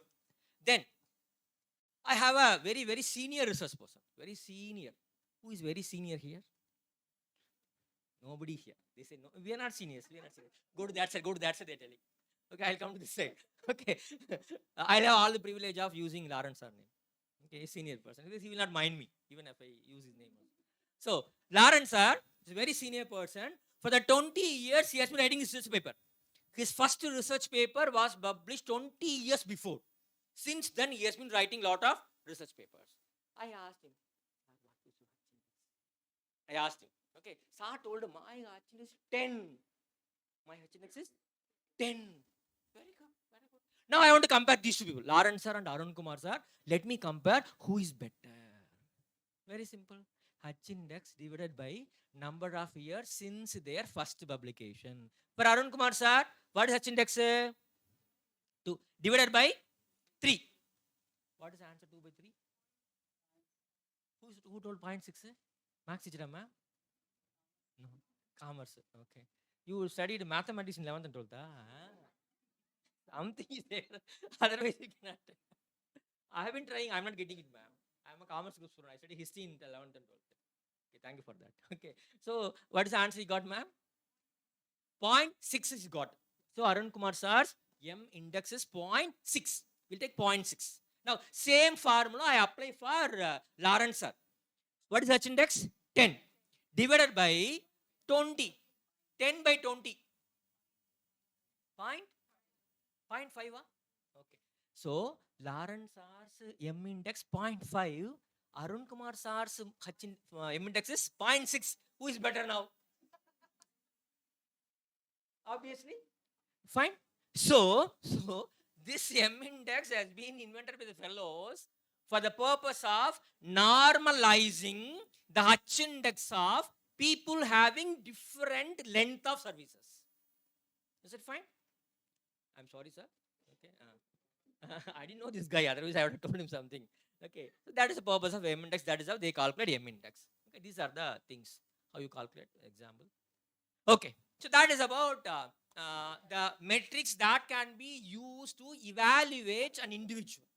Evaluate the research impact of an individual. Research visibility of an individual. What is the impact he has created on his field of research? We have found it using H index, G index, M index. She's very keenly observing. Okay, thank you for that. Which department, ma'am? Commerce. Okay, many are from commerce. This is Raizo commerce department. Okay. Thank you so much. நீங்க பகுதி நேர ஊழியரா sir நீங்க last இப்படி தூக்குனீங்களே ஃபுல்லா தூக்கலே கேட்டேன் full time commerce இல்லையா என்னங்க that is why rising like this there's a reason behind it no he didn't simply rise off and thank you sir oh. So that is how we reveal the things to others and I need some time to understand. I'm from some other college now, ma'am. Thank you so much. Then journal metrics and see, whenever you want to publish a research paper, you need to find out the worthiness of a journal. How worth it is. Can I publish my paper in this particular journal? See, many a time it so badly happens that sir, last month only my paper was published in a journal that was included in UGC care list. After 3 months, they removed it. They didn't send me a mail. They didn't ask me permission. They removed it, sir. Such kind of problems are there. So, if you are going to judge the quality of a journal based on these metrics, no, and if you really clinging yourself onto these metrics, you will never fail in your publications. These are very, very standard journals. Okay, if you publish your papers in these journals, no, they will never fade away. They will never fade away. That is what I was thinking. Same way I was giving lecture in many places. There was a great journal called Library, Philosophy and Practice. Library, Philosophy, Practice, which was published in UK, University of Leeds. Scopus indexed. I was very happy to publish my paper over there. I published 6 papers. Scopus, 6 papers. I used to say like this, really? Scopus, 6 papers. And H index of my Scopus papers 3. Scopus में 3 मिला, बहुत खुशी. Very pride.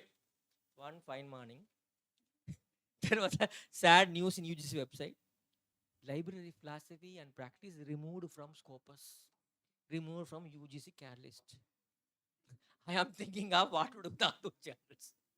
See, very, very, very difficult. So it is always better to find out the quality of journal before we decide to publish. Let it take 3 months or 4 months or 5 months. Let them take 6 months also, no problem.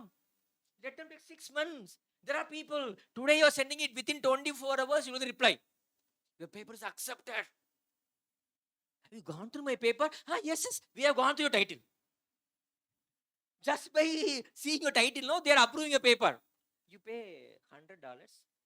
முடியாதா $80 $20 கொடுக்க மாட்டியாமா பணமே கொடுக்க மாட்டியா நீ they will ask you Murugeswari there's no other go you have to pay money நல்லா சம்பாதிச்சு வைங்க சரியா செலவழிச்சு கூடாது பேங்க்ல போட்டு வைக்கணும் I'm telling you, especially those who are doing science, research in physics, chemistry, botany, biology, computer science, no, kindly whatever salary you get, no, 10% you take, you create term deposit. The term deposit, never term deposit, no, journal publication deposit. Every month you put 10,000, 10,000. At the end of 2 years, you get 24,000 rupees. You can publish one paper. One paper. If it's a very good journal, no, open access, one paper. You started, no account open பண்ணலையா? Don't worry, golden times you can open account. Okay, many banks are giving free zero balance account for that. You can try. Okay, yes. So what I want to say is that you have to get escape from all these problems. All these problems. Let us be ready to patiently wait for the papers. Okay. See, if you go to online, if you look for the papers, no, there are many journals, many journal articles, lot of grammatical errors. Lot of grammatical errors. They don't deserve to be published, but they are all published. They say that our Cosmos impact factor is 10.47. Impact factor 10.47. We jump into the journal, we pay the money. No? பக்கத்து வீட்டில் கடன் வாங்கி கூட என்ன பண்ணுவோம் நம்ம we pay money. அடுத்த வருஷம் பார்த்துக்கலாம் அப்படின்னு. சரி 2 ரூபா தானே, 102 தானே, no problem, it doesn't matter. We go for that. Never do that business. Please send the paper. If a journal is really good, they will send your paper to a reviewer, at least one reviewer. Nowadays they are sending it to 2 or 3 reviewers, one national level, one international level. International level, one European, one African, one Asian. They are sending your paper for review. They get the reviews from all the reviewers. They will send the reviewer reports. Report or reviewer 1, reviewer 2, reviewer 2. Kindly make alignment of all these things and send it back. If you really want to publish a paper or paper. So you need to literally go into each and every comment of the reviewers. You have to work. Journalக்கு work பண்றதை விட இந்த reviewers ஓட comment சரி பண்றதுக்கு work பண்ணணும். You should work very hard because your perception, your understanding, your things are different. The way how they expect, the way how they look at our paper is completely different. Throw it off. Right. So you have to work like that. If you publish one paper like that, no, paper after such a hard work published. Imagine other hand, today send the paper, tomorrow acceptance, day tomorrow paid, fourth the paper published. So that enjoyment you get, no, that satisfaction you get, no, so entirely different. So try such kind of papers. Okay, so how to find out better journals? Many factors are there to select journal publication, but I am today talking only about journal metrics because topic is about research metrics. Okay, journal metrics, many metrics are there to evaluate the quality of the journals. These qualitative indicators can be used by you as a yardstick to measure, to understand whether I will try to choose this particular journal for publishing my paper or not. You can choose it. Okay, fine. Okay, let us see one by one. One is impact factor. Especially science faculty members, they are very much bothered about impact factor. They say you should publish your papers only in impact factor journals. They say no, isn't it? Yes. What is impact factor?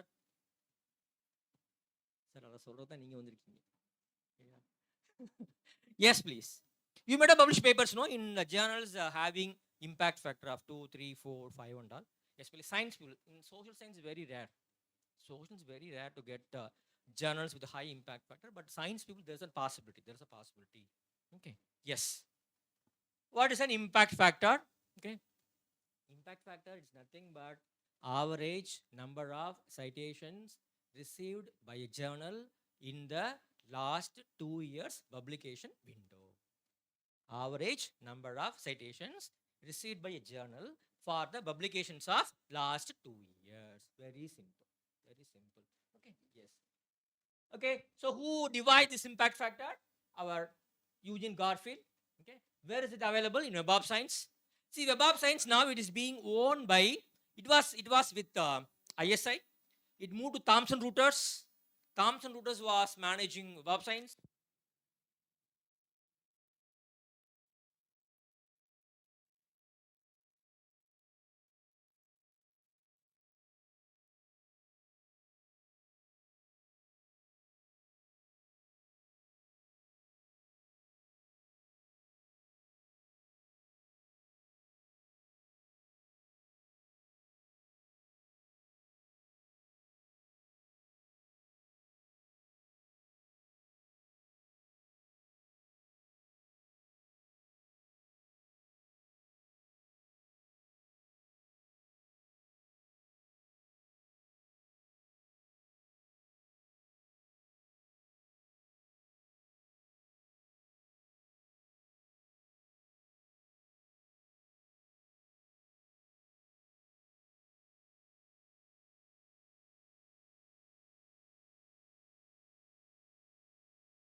Okay. So I want to calculate the impact factor of particular journal for the year 2023. When can we calculate? Only in 2024. In January 2024, you can calculate the impact factor of the particular journal for the year 2023. To calculate this, we need two things. Only two things. One is how many papers were published in this particular journal in the last 2 years. In the last 2 years, how many papers published? சரியா? And in the current year, in 2023, how many citations those papers received? Papers published the last 2 years have received how many citations in the current year? Is it okay? That is what the formula is. So number of citations divided by number of articles published in the 2 years is equal to impact factor. We need not remember this formula. They will calculate and give you the impact for all the journals. For the purpose of understanding, we are just having what is impact factor. This impact of okay. So this is a 2-year impact. Where can you get this impact factor? There's something called JCR. JCR, Journal Citation Reports, which is published by Clarivate Company every year. This is a paid product. Unless otherwise you are ready to pay some 1.5 lakhs every year, you cannot access JCR.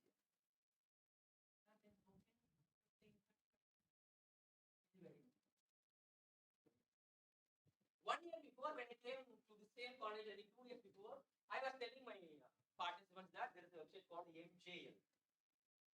No, what is that? MJL, Master Journal List. Authoritative site, a site being maintained by Clarivate company. You can go to the company, go to the particular MJL Clarivate website, go and type the name of the journal. You will get the impact factor, but not the current year, but previous year you get. But now they are not giving that. So you have to rely on somebody. You have to rely on somebody to find out those who are having access to a Govt file. You have to ask them to find out exactly what is the impact factor of which journal where I want to publish my paper. It's no other thing. Right? Yes. Fine. Here a problem comes.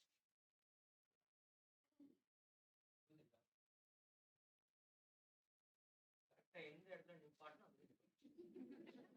Kind of checking what problems are there.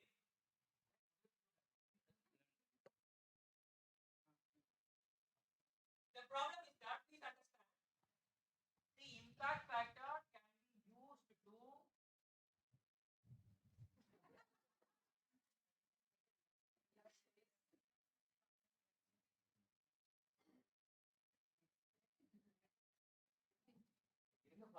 decided.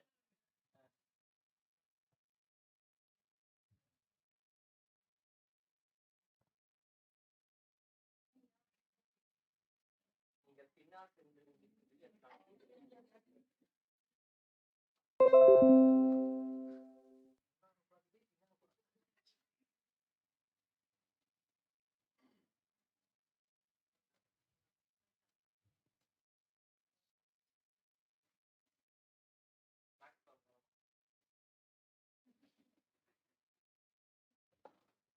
See, I was really afraid of math teachers. Throughout all my life, no, I was afraid of none but math. I don't know why. I don't know why actually. See, the beautiful, the handsome teacher, not a beautiful, handsome teacher, who was teaching me mathematics in 9th and 10th. Handsome gentleman, who was teaching me mathematics. But unfortunately, in those days in government schools, no, there is no teacher to teach English. They don't appoint teachers to teach English. I did MA, I did B.Ed. No, don't come inside. I think seniors know it. Who will teach English then? Maths teachers, science teachers, social science. They only come and teach English. Unfortunately, no, that maths teacher was teaching English. You imagine how a maths teacher is teaching you English. Did you imagine? No, I can imagine. I'll tell you my story. Very pathetic story. See, that was a great teacher. I still remember him. Inbara, his name is Inbara. Inbara, Inbara.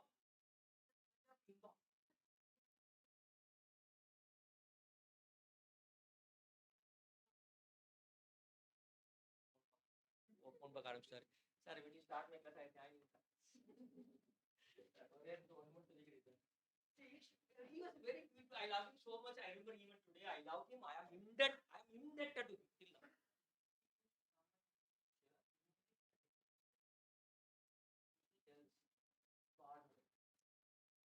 He tells farmland. ஒரு வாக்கியத்தை உதாரணம் பார்க்கும்போது set வந்தால் செட்டும் set வந்தால் தோல்டும் போது அடுப்புயை நீக்கி. So he was such kind of farmer for everything. Active, passive voice, direct, indirect feature, verb, everything he will follow like this. இரண்டு இறந்த கால நிகழ்வுகள் நடந்திருக்கிறார். முதலில் நடந்த இறந்த கால நிகழ்வுக்கு ஆடும் இரண்டாவது நடந்த இறந்த கால நிகழ்வுக்கு. Thank you, ma'am.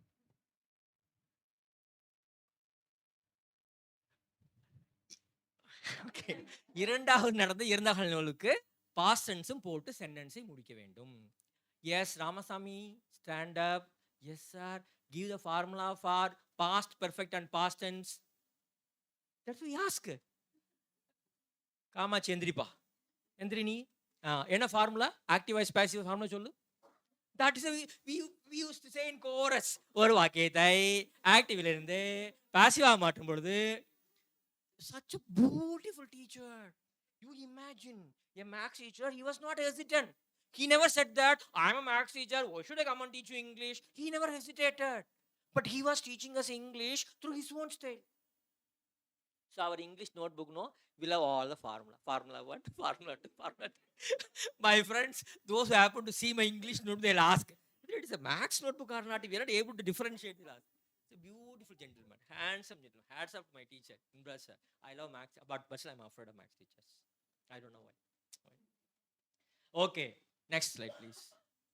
Luckily, our online audience were not listening to many of our conversations. I was talking like this, no? Yes, next, please. Oh, sorry, I should do it, no?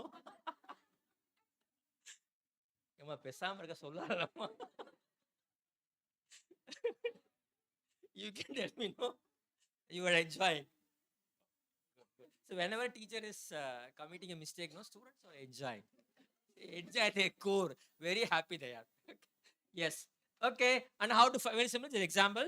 How to find out the impact factor of a journal for the year 2015. Very simple. I calculate this way. How many items, how many papers were published in 2014? How many papers were published in 2013? Previous 2 years. How many papers were published? Totally 359 papers were published.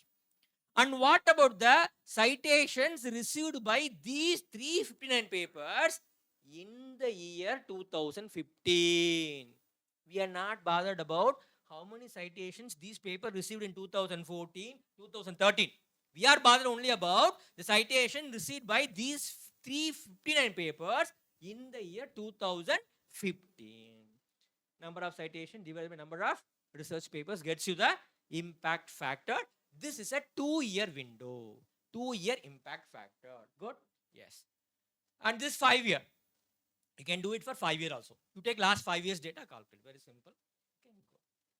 And these things please understand very carefully. Impact factor cannot be used. Cannot be used to compare the quality of journals belonging to 2 different subjects. Okay? So if you are talking about environment, you take only environmental journals, you compare the impact factor, find which is good. You cannot take one psychology paper, one biology paper, you cannot compare which is better based on impact factor. It is only within the subject, not between the subjects. That is the first point you should understand. And secondly, see, impact factor talks about the overall quality of the journal, not the quality of individual articles. One volume has got 10 papers. One paper has received 1,000 citations. No other article of that journal received citations. It's only one paper. No other paper received any citations. So, impact factor will not reveal you the total quality of the journal, but not the individual research papers. That you need to understand. Okay, good. Then comes immediacy index. Immediacy index means, for example, during Corona time, whatever papers published by research journals on Corona, they will get immediate citations. Nowadays, if you publish any paper related to artificial intelligence, immediately it will be cited. You are doing paper. Okay. Impact of mobile phone among the students. You slightly change it. Impact of mobile phone on students in the era of artificial intelligence. They'll accept the paper. Okay, something like that. So, immediate index means number of citations received by a journal in 1 year period. See, for example, okay, 2015, one journal published how many items? 113 research papers in 1 year, in 2015. In the same year, how many citations were received by these 113 papers? In the same year of publication. Same year published, same year cited. That gives us immediacy index. How immediately that particular journal is attracting citations. That means those journals are in the cutting edge field, something like artificial intelligence or corona, very, very emerging technology fields there. So they are cited more and more because many people are doing research in those areas. So many people writing papers and many are citing the papers. Immediate index. Yes. That's about immediate index. Then comes, sir, you told us that impact factor cannot be used for comparing journals belonging to two different subjects. Then how can I calculate? Then which can be used? Which measurement, which metric can be used to compare the value of journals across all the disciplines? Sir, there are 27,000 journals in Web of Science. I want one metric to compare which journal is better. Go for Journal Citation Indicator. Luckily, JCI is free. It is available in MJL website. You can go and find out JCI score for any journal freely in a website called MJL, Master Journal List. Okay, this is Journal Citation Indicator. Okay. So how is it possible? The journal is published in journal published in political science. How can you compare the relative work of these two journals emanating from two different extreme subjects? Political science and physics are entirely different using this JCA. So what they do is that they take and they calculate citation for each and every individual article, each and every individual review, and they are comparing them with the citations of same category, same subject, same year, same document. And what they do is that they calculate this kind of normalized score for each and every individual subject. After calculating these individual papers, they will total it divided by number of papers published in that journal. They calculate this. For example, next please. They are finding out category normalized citation impact for each and every article published in every journal of Web of Science. So every journal article will get something called CNCI, actual citation divided by expected citation. What is expected citation? See, UGC published a paper in political journal. They will compare this with the other political journals. Same kind of journal, same year of establishment. How that journal is getting cited. So based on that, they calculate the expected count and they calculate CNC. These are one individual research case. Then they will add up all those things. They will calculate the average of the category normalized impact factor of the journals, articles, and reviews published in the previous year. Complex calculation. But what you need to understand is that JCI is a free score that is available in the Web of Science database, which can be used by you to compare any journal, any subject. You can take one journal from history, one from computer science. You can compare which is better based on JCI, Journal Citation Indicator. Okay, good. See, I told you JCR, no? Yeah, a commercial product. You have to pay a lot of money. There you can get all these things. JCR, this, that, 5-year index factor, immediate index, everything you can find out in JCR. But unfortunately, it's very costly. We don't afford to those kinds of things. Okay. Then comes site score. What is that? Site score. Sir, for the papers, for the journals which are indexed above, we have a score called the impact factor. What about Scopus journals? Do Scopus journals have impact factor? No. Yes.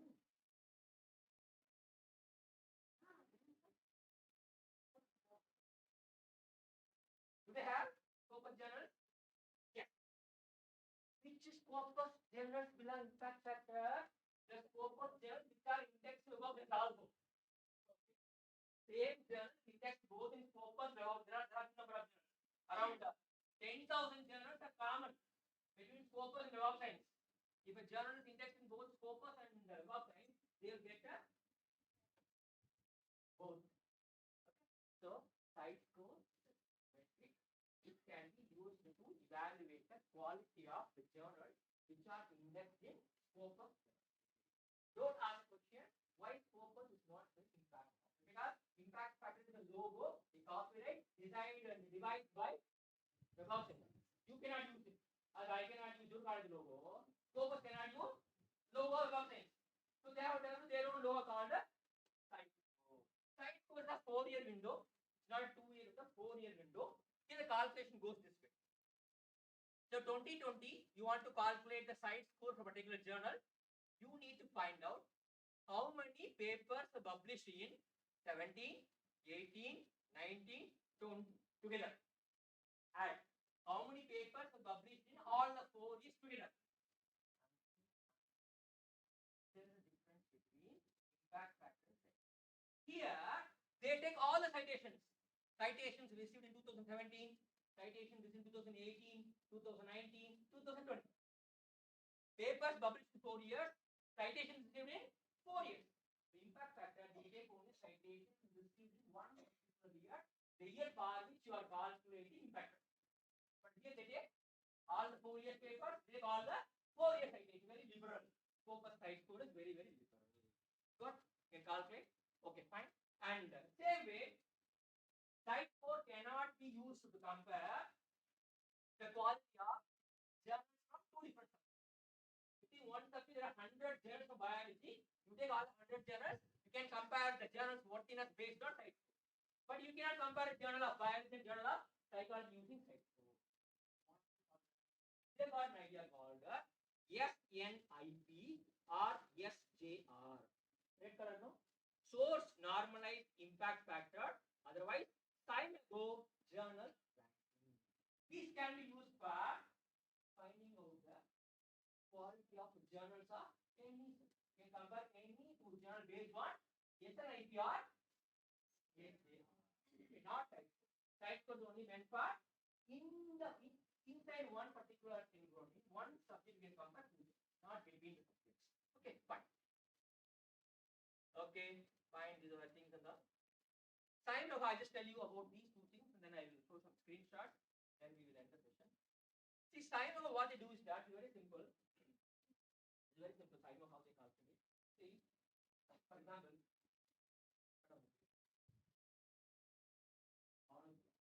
Muthiah madam has got a research project. UGC madam has got some 2 lakh research project madam got.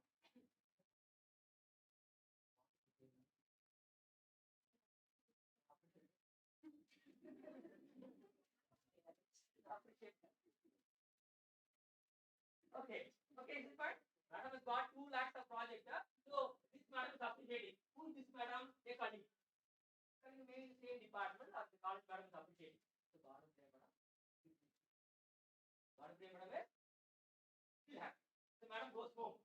After going home, the taluk officer comes to madam's house.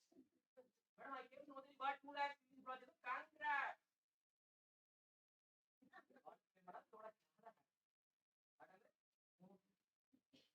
After 2 days, there is a letter from Stalin. You got some 2 lakhs rupees award from UGC. Please come let us have morning breakfast. Stalin is waiting for the paper. Madam is very happy. Very, very happy. After some time, there is a call from Modi ji. You think that madam you get same happiness at every stage? No. Madam happiness bound no limits when Stalin and PM is calling. Stand mark. Isn't it? Am I right? Same. They are telling. See, you have to find out the worthiness of a journal based on the citation. That is correct. But who is citing you? See, if you get one citation from Nature Journal, if you get your lifelong research, you take it. I have done perfect this in my life. You get one citation from Nature Journal. Physics people, you get one citation, current science. You take one citation from current science. So they are telling you give weightage for the journal from where you are getting citation. All the citations being getting equal weightage. A journal which is very low impact factor, if it is citing your paper, you give 10 marks. If a journal is in quarter 1 of Scopus, if that journal is citing you, then you get 20 marks of that. So like that, they are giving weightage to citation received by a journal. Based on that, they are calculating. Yes, they are. Okay. SJR is free. You can go and check SJR. SJR can be used to compare journals of any number of disciplines. Absolutely no problem. You can find out. Good.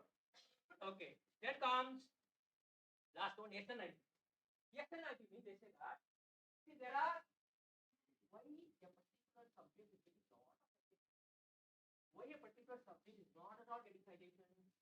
History and political science. They may be difficult to get citation. But if they computer science, biology, biotechnology, they get a lot of citation. So there are differences between fields in terms of citation.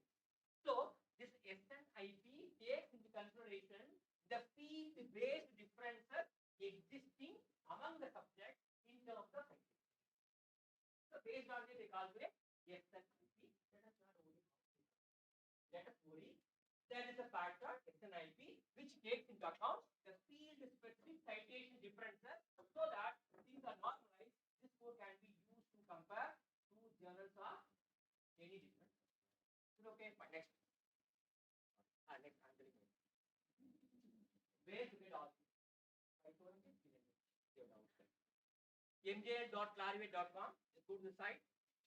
You can type MSD for the journal. Left side, journal citation report. Just click that. Previously, we were getting, last time I just showed same display. 2018, they were showing. Recently, a couple of days before I went and searched for this impact factor particular journal, they said no. You cannot see. But JCI, you can see that JCI of each and every journal indexed in Web of Science. This is 1.79. You can compare. Fine. Okay, then Scopus, just go to Scopus and click sources. Okay, sources. You can choose title, publisher, IS number of particular journal. Okay. Or subject groups are there. You can select any subject group. Okay. I selected forestry. 191 journals are indexed in Scopus about forestry. The journal, the highest score is GCB Bioenergy Open Access 10.7 sites. Site score is, you can go and see using this particular site, you can find out site score. And you click that journal, you get everything. You get site score, you get SJR, you get SNIP. It's free. You can go and see all the journals which are indexed in Scopus. You can go and find out these. Then where to get SJR? There is a website called SciMagosJR.com. Beautiful site, just go there. Even when you want to publish some paper, you can go and find out the papers from SJR. Okay, just go to SJR. They say that the journal with the highest SJR is CA, a Cancer Journal for Clinicians, 88.192. That is in the quarter 1 journal. Sir, I want to get journal for a particular subject. A particular subject in India. A particular subject in India in 2023. Can you filter exactly the journal that you need? For example, okay, this is the architect of this journal. See, I have selected engineering. In engineering, I selected mechanical engineering. Then I selected India. The year is 2019. Okay, journal of India. Which subject? Mechanical engineering. Ranking as per 2019. Okay, so you get the results. Journal of Institution of Engineers India, Series C, that has got the highest SJR of 0.336, quarter 2. Only Indian journals on mechanical engineering, ranking according to the year 2019. This way, you can go to any subject, any sub-branch, any country, any year, you can find out the relative ranking of journals based on the SJR value. Okay, so you can try this. Google Scholar is also providing help in that. For example, go to Google Scholar. Left side 3 lines, and just click that. Something called metrics. Just click metrics. Okay. They provide 35 index. That is H index of the journal based on last 5 years data. Only last 5 years data provided. Okay, H5 index. Here also there's a possibility of click on category, you can choose the category. For which category subject you are interested, so that you can find out the top 20 journals based on H5 value, top 20 journals in any of the subjects. See, for example, let me select one particular humanity. These are the journals in humanities literature, top 20 journals. Okay. Then inside humanities you can select, for example, you can select something like women's studies or Asian studies, something like that. Then for the feminism and women's studies, then these are the top 20 journals. Google Scholars, you can go and find out top best journals. Okay. So, dear friends, you know what? There's no other no substitute for working for the work for, and you have to produce good quality articles. Once we produce good quality articles, please, after doing such a amount of hard work to prepare good quality paper, don't fall prey to the call of the predatory journals. There are predatory journals. They are fake journals. Please try to understand and use these metrics to find out the good journal and send your paper to them. Once you publish the paper, don't create accounts. Google Scholar, ResearchGate, Academia, RSID, Publon. There are many platforms. Go create your profile. It's not necessary that you need to upload your full paper. Details, you don't upload in all these academic platforms. Get visibility. Better visibility. Your paper will be received by others, downloaded by others, referred to by others. Get more citations. Both you, your department, your college will be very happy. You know that you have a lot of citations. How many more minutes? No more. That other things. Okay. Okay. I think it's pretty satisfied. And see, everybody knows how to write literature review. I can tell you. You have to go on search for literature. I have a lot of tools also. There are some other tools. You go and search for the paper. You will see the paper. You go through each and every paper, see whether it is relevant to your research work. Always work from backwards.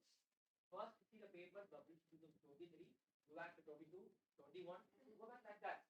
And it is not necessary that you should include all the papers, whatever you come across in your review. You have to find out whatever papers, very significant papers, those papers alone need to be included in your literature. And kindly never ever do this practice of giving literature review articles. It's a very old stage. Very old stage. See, if you're having 10 papers, you review 10 papers. No, now you want to do first paper. Donation madam review. Bhanupriya madam review. Alavali madam review. Radha madam review. We write one paragraph for every research paper. That is a very traditional way of writing research paper. Many foreign journals, they never accept such kind of reviews. I have brought some PDF files. I don't have time to show. See, there are some PhD research dissertations. I just downloaded from Shodhganga. See, that is very good work. But the research scholar has got around 78 papers, and all the 78 papers are arranged in a single sequence. First paper, second paper, third paper, fourth paper, goes like that. And all the papers are arranged in the alphabetical order of authors. Wondering how to create this particular research work was accepted. So, what you need to do is that after collecting the papers, you need to try to read the papers. See, not that you not know what all this. You should read the paper. Only when you read the paper, you will understand what are the various components available in that paper. You won't pick up all the points. When you start picking up important points, no, you will start grouping the papers. You form different categories. Even review chapter, no, you will arrange different categories. Category 1, category 2, category 3, category 4. I have to view the paper from Dubai. You will not believe, I told you. You can take from this project.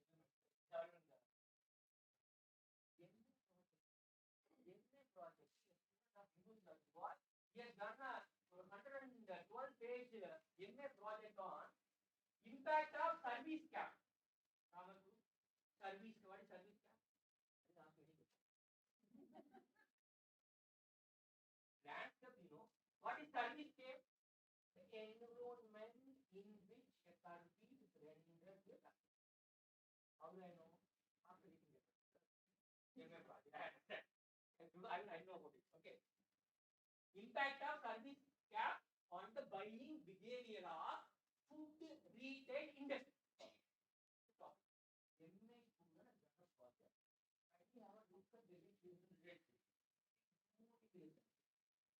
Okay, given what is service gap, behavior, conscious behavior, unconscious behavior.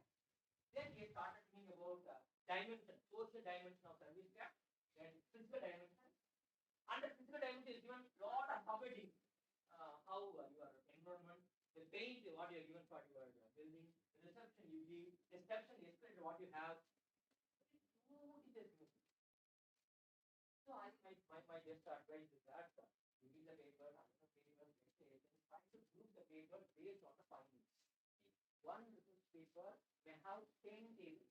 Out of 10 tables, 8 tables, maybe 8 different variables. Instead of bringing all the 8 variables in a single paragraph, you take all the 8 variables in 8 paragraphs. 8 headings.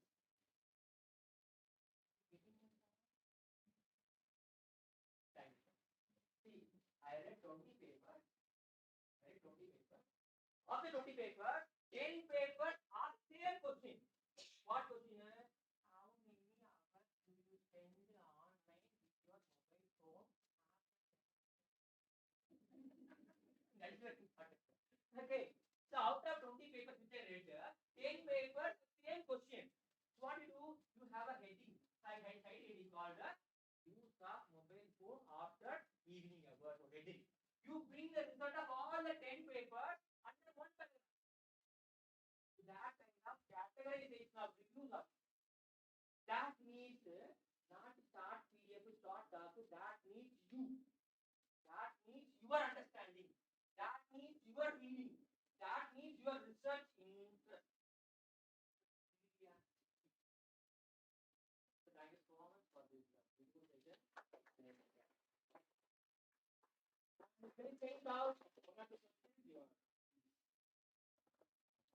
Thank you, sir, for your clear and elaborated eye-opening session.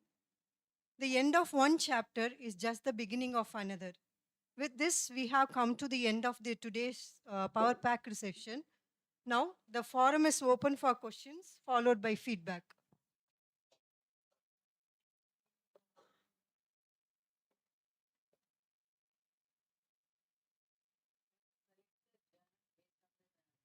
This is one quality.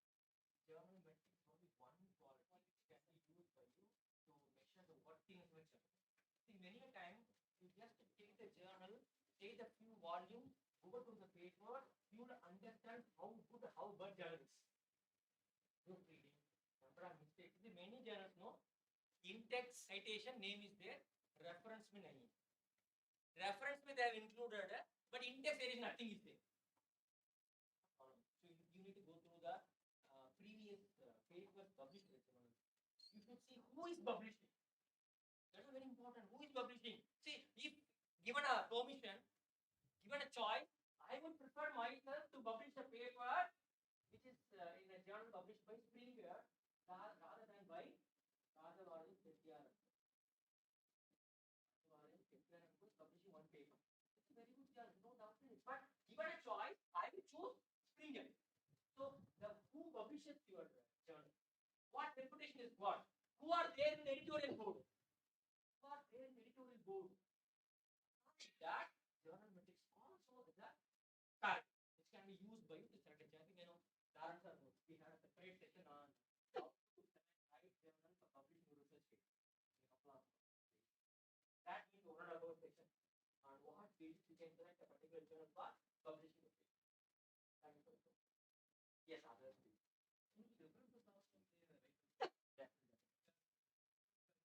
What is difference? Higher. But even then, there are some problems in that also. See, some journals they insist. You refer to two of our papers published by us. We will not accept your. There are such kind of things are also there.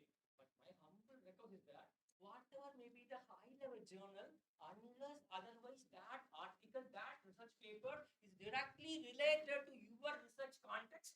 Don't include. For the purpose of including some paper, it should include. If it is really related to your research content, as sir rightly told, that's why even when you're looking for references also, even when you are writing your references also, you should look for the papers published in so-called high impact journals. So that will give a added advantage for your research paper. Thank you, sir. Yes. Sir, any online chat, anybody ask some questions, a chat box, something like that? Just see if anybody is there. I can, no questions. Youngsters, you should ask more questions. Sir, எந்த பேங்க்ல அந்த term deposit open பண்ணனும்? Sir, please, sir.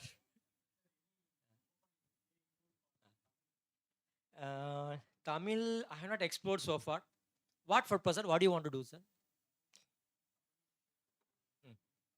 Okay. So far, I have not come across any regional language tools in India. But of course, for other language, there are some tools, Spanish, German, many are there. But as far as India is concerned, we have yet to develop tools for English literature, regional literature. Even for English, just now we started getting lot of things. And most of the tools, what I was discussing today morning, they were on beta version. They have not reached final version. If it reaches final version, they will ask, they will not give it free of cost. They are beta version, they are testing us. We are all thinking they are giving free of cost, we are using it, but they are testing us. Why? Because it's free, no? We all go and give our input. We go and ask questions. By our questions, they grow. Machine, see, it's a machine learning. It's a machine learning. Machine learns based on the input what you give. The more questions you add, the more intelligent machine becomes. I'm sure, sir. Within 2 or 3 years, you get a lot of AI tools for many regional languages. But there are some AI tools, not for much purposes. There is something called Anuvadini. It is called Anuvadini. There is a AI tool. AI tool which was developed by Government of India. All India Council for Technical Education, AICTE, they had developed one online tool called Anuvadini. If you go there, almost all the Indian language related things you can work. What you can do is that you can convert from Tamil to English, translation you can do, summary you can do, paraphrase you can do. Like that, some provisions are there for Indian languages. And as far as my knowledge goes, there is a first attempt from Government of India where they are trying to incorporate even regional languages for carrying out little AI-based works. You can try, please, Anuvadini. Free site, no need for any login. No login, just go and try. Okay. So thank you so much for the patient listening. Because seeing the same person morning to evening is not ordinary job. Okay, it's very difficult. And that too, it's very difficult. Thank you so much for your very, very patient listening. And I was very happy with your attention to the class. And I'm very thankful to the organizing team, especially Lada madam, who invited me and told that, sir, you should come and you should be there full day. I even asked her, one full day? Yes, he told yes, one full day. That's what we promised last time. Okay, fine.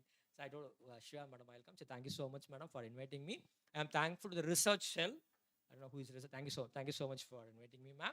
And thank you, Surendran sir, for his beautiful hospitality this morning and a wonderful, a delicious lunch I had.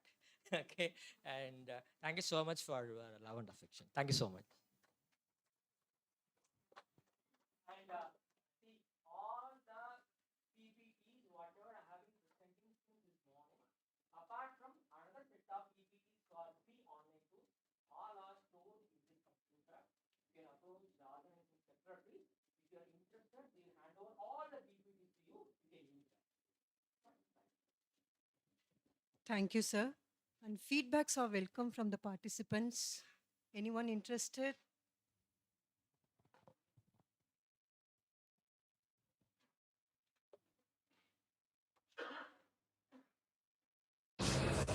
Ma'am, good evening. This is Dr. Saravanan. Good evening, sir. Ma'am, such a wonderful session I ever attended. and the research person is very, very good, and his thought and idea in the today's session is very, very wonderful, ma'am. I am very happy and I am enjoyed the session, ma'am. Thank you, Jai Hind. Thank you, sir, for your active participation.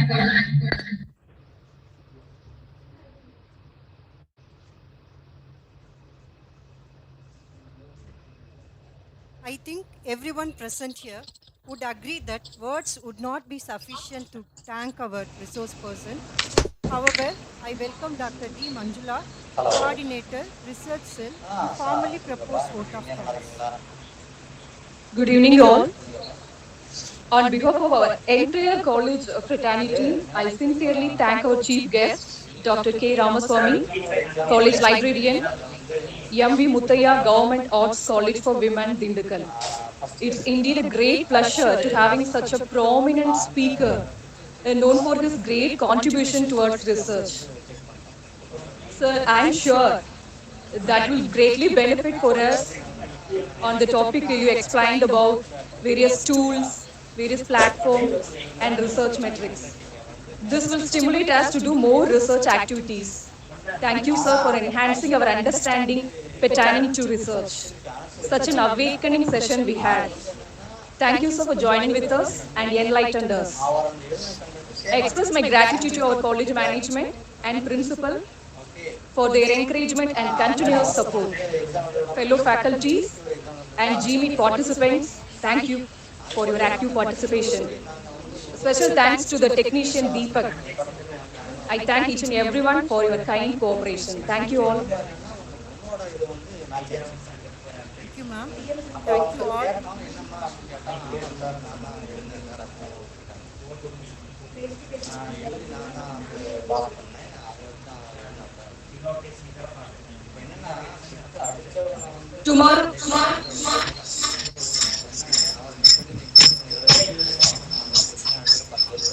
Tomorrow, the session will be at 2:30 p.m. only through GMeet.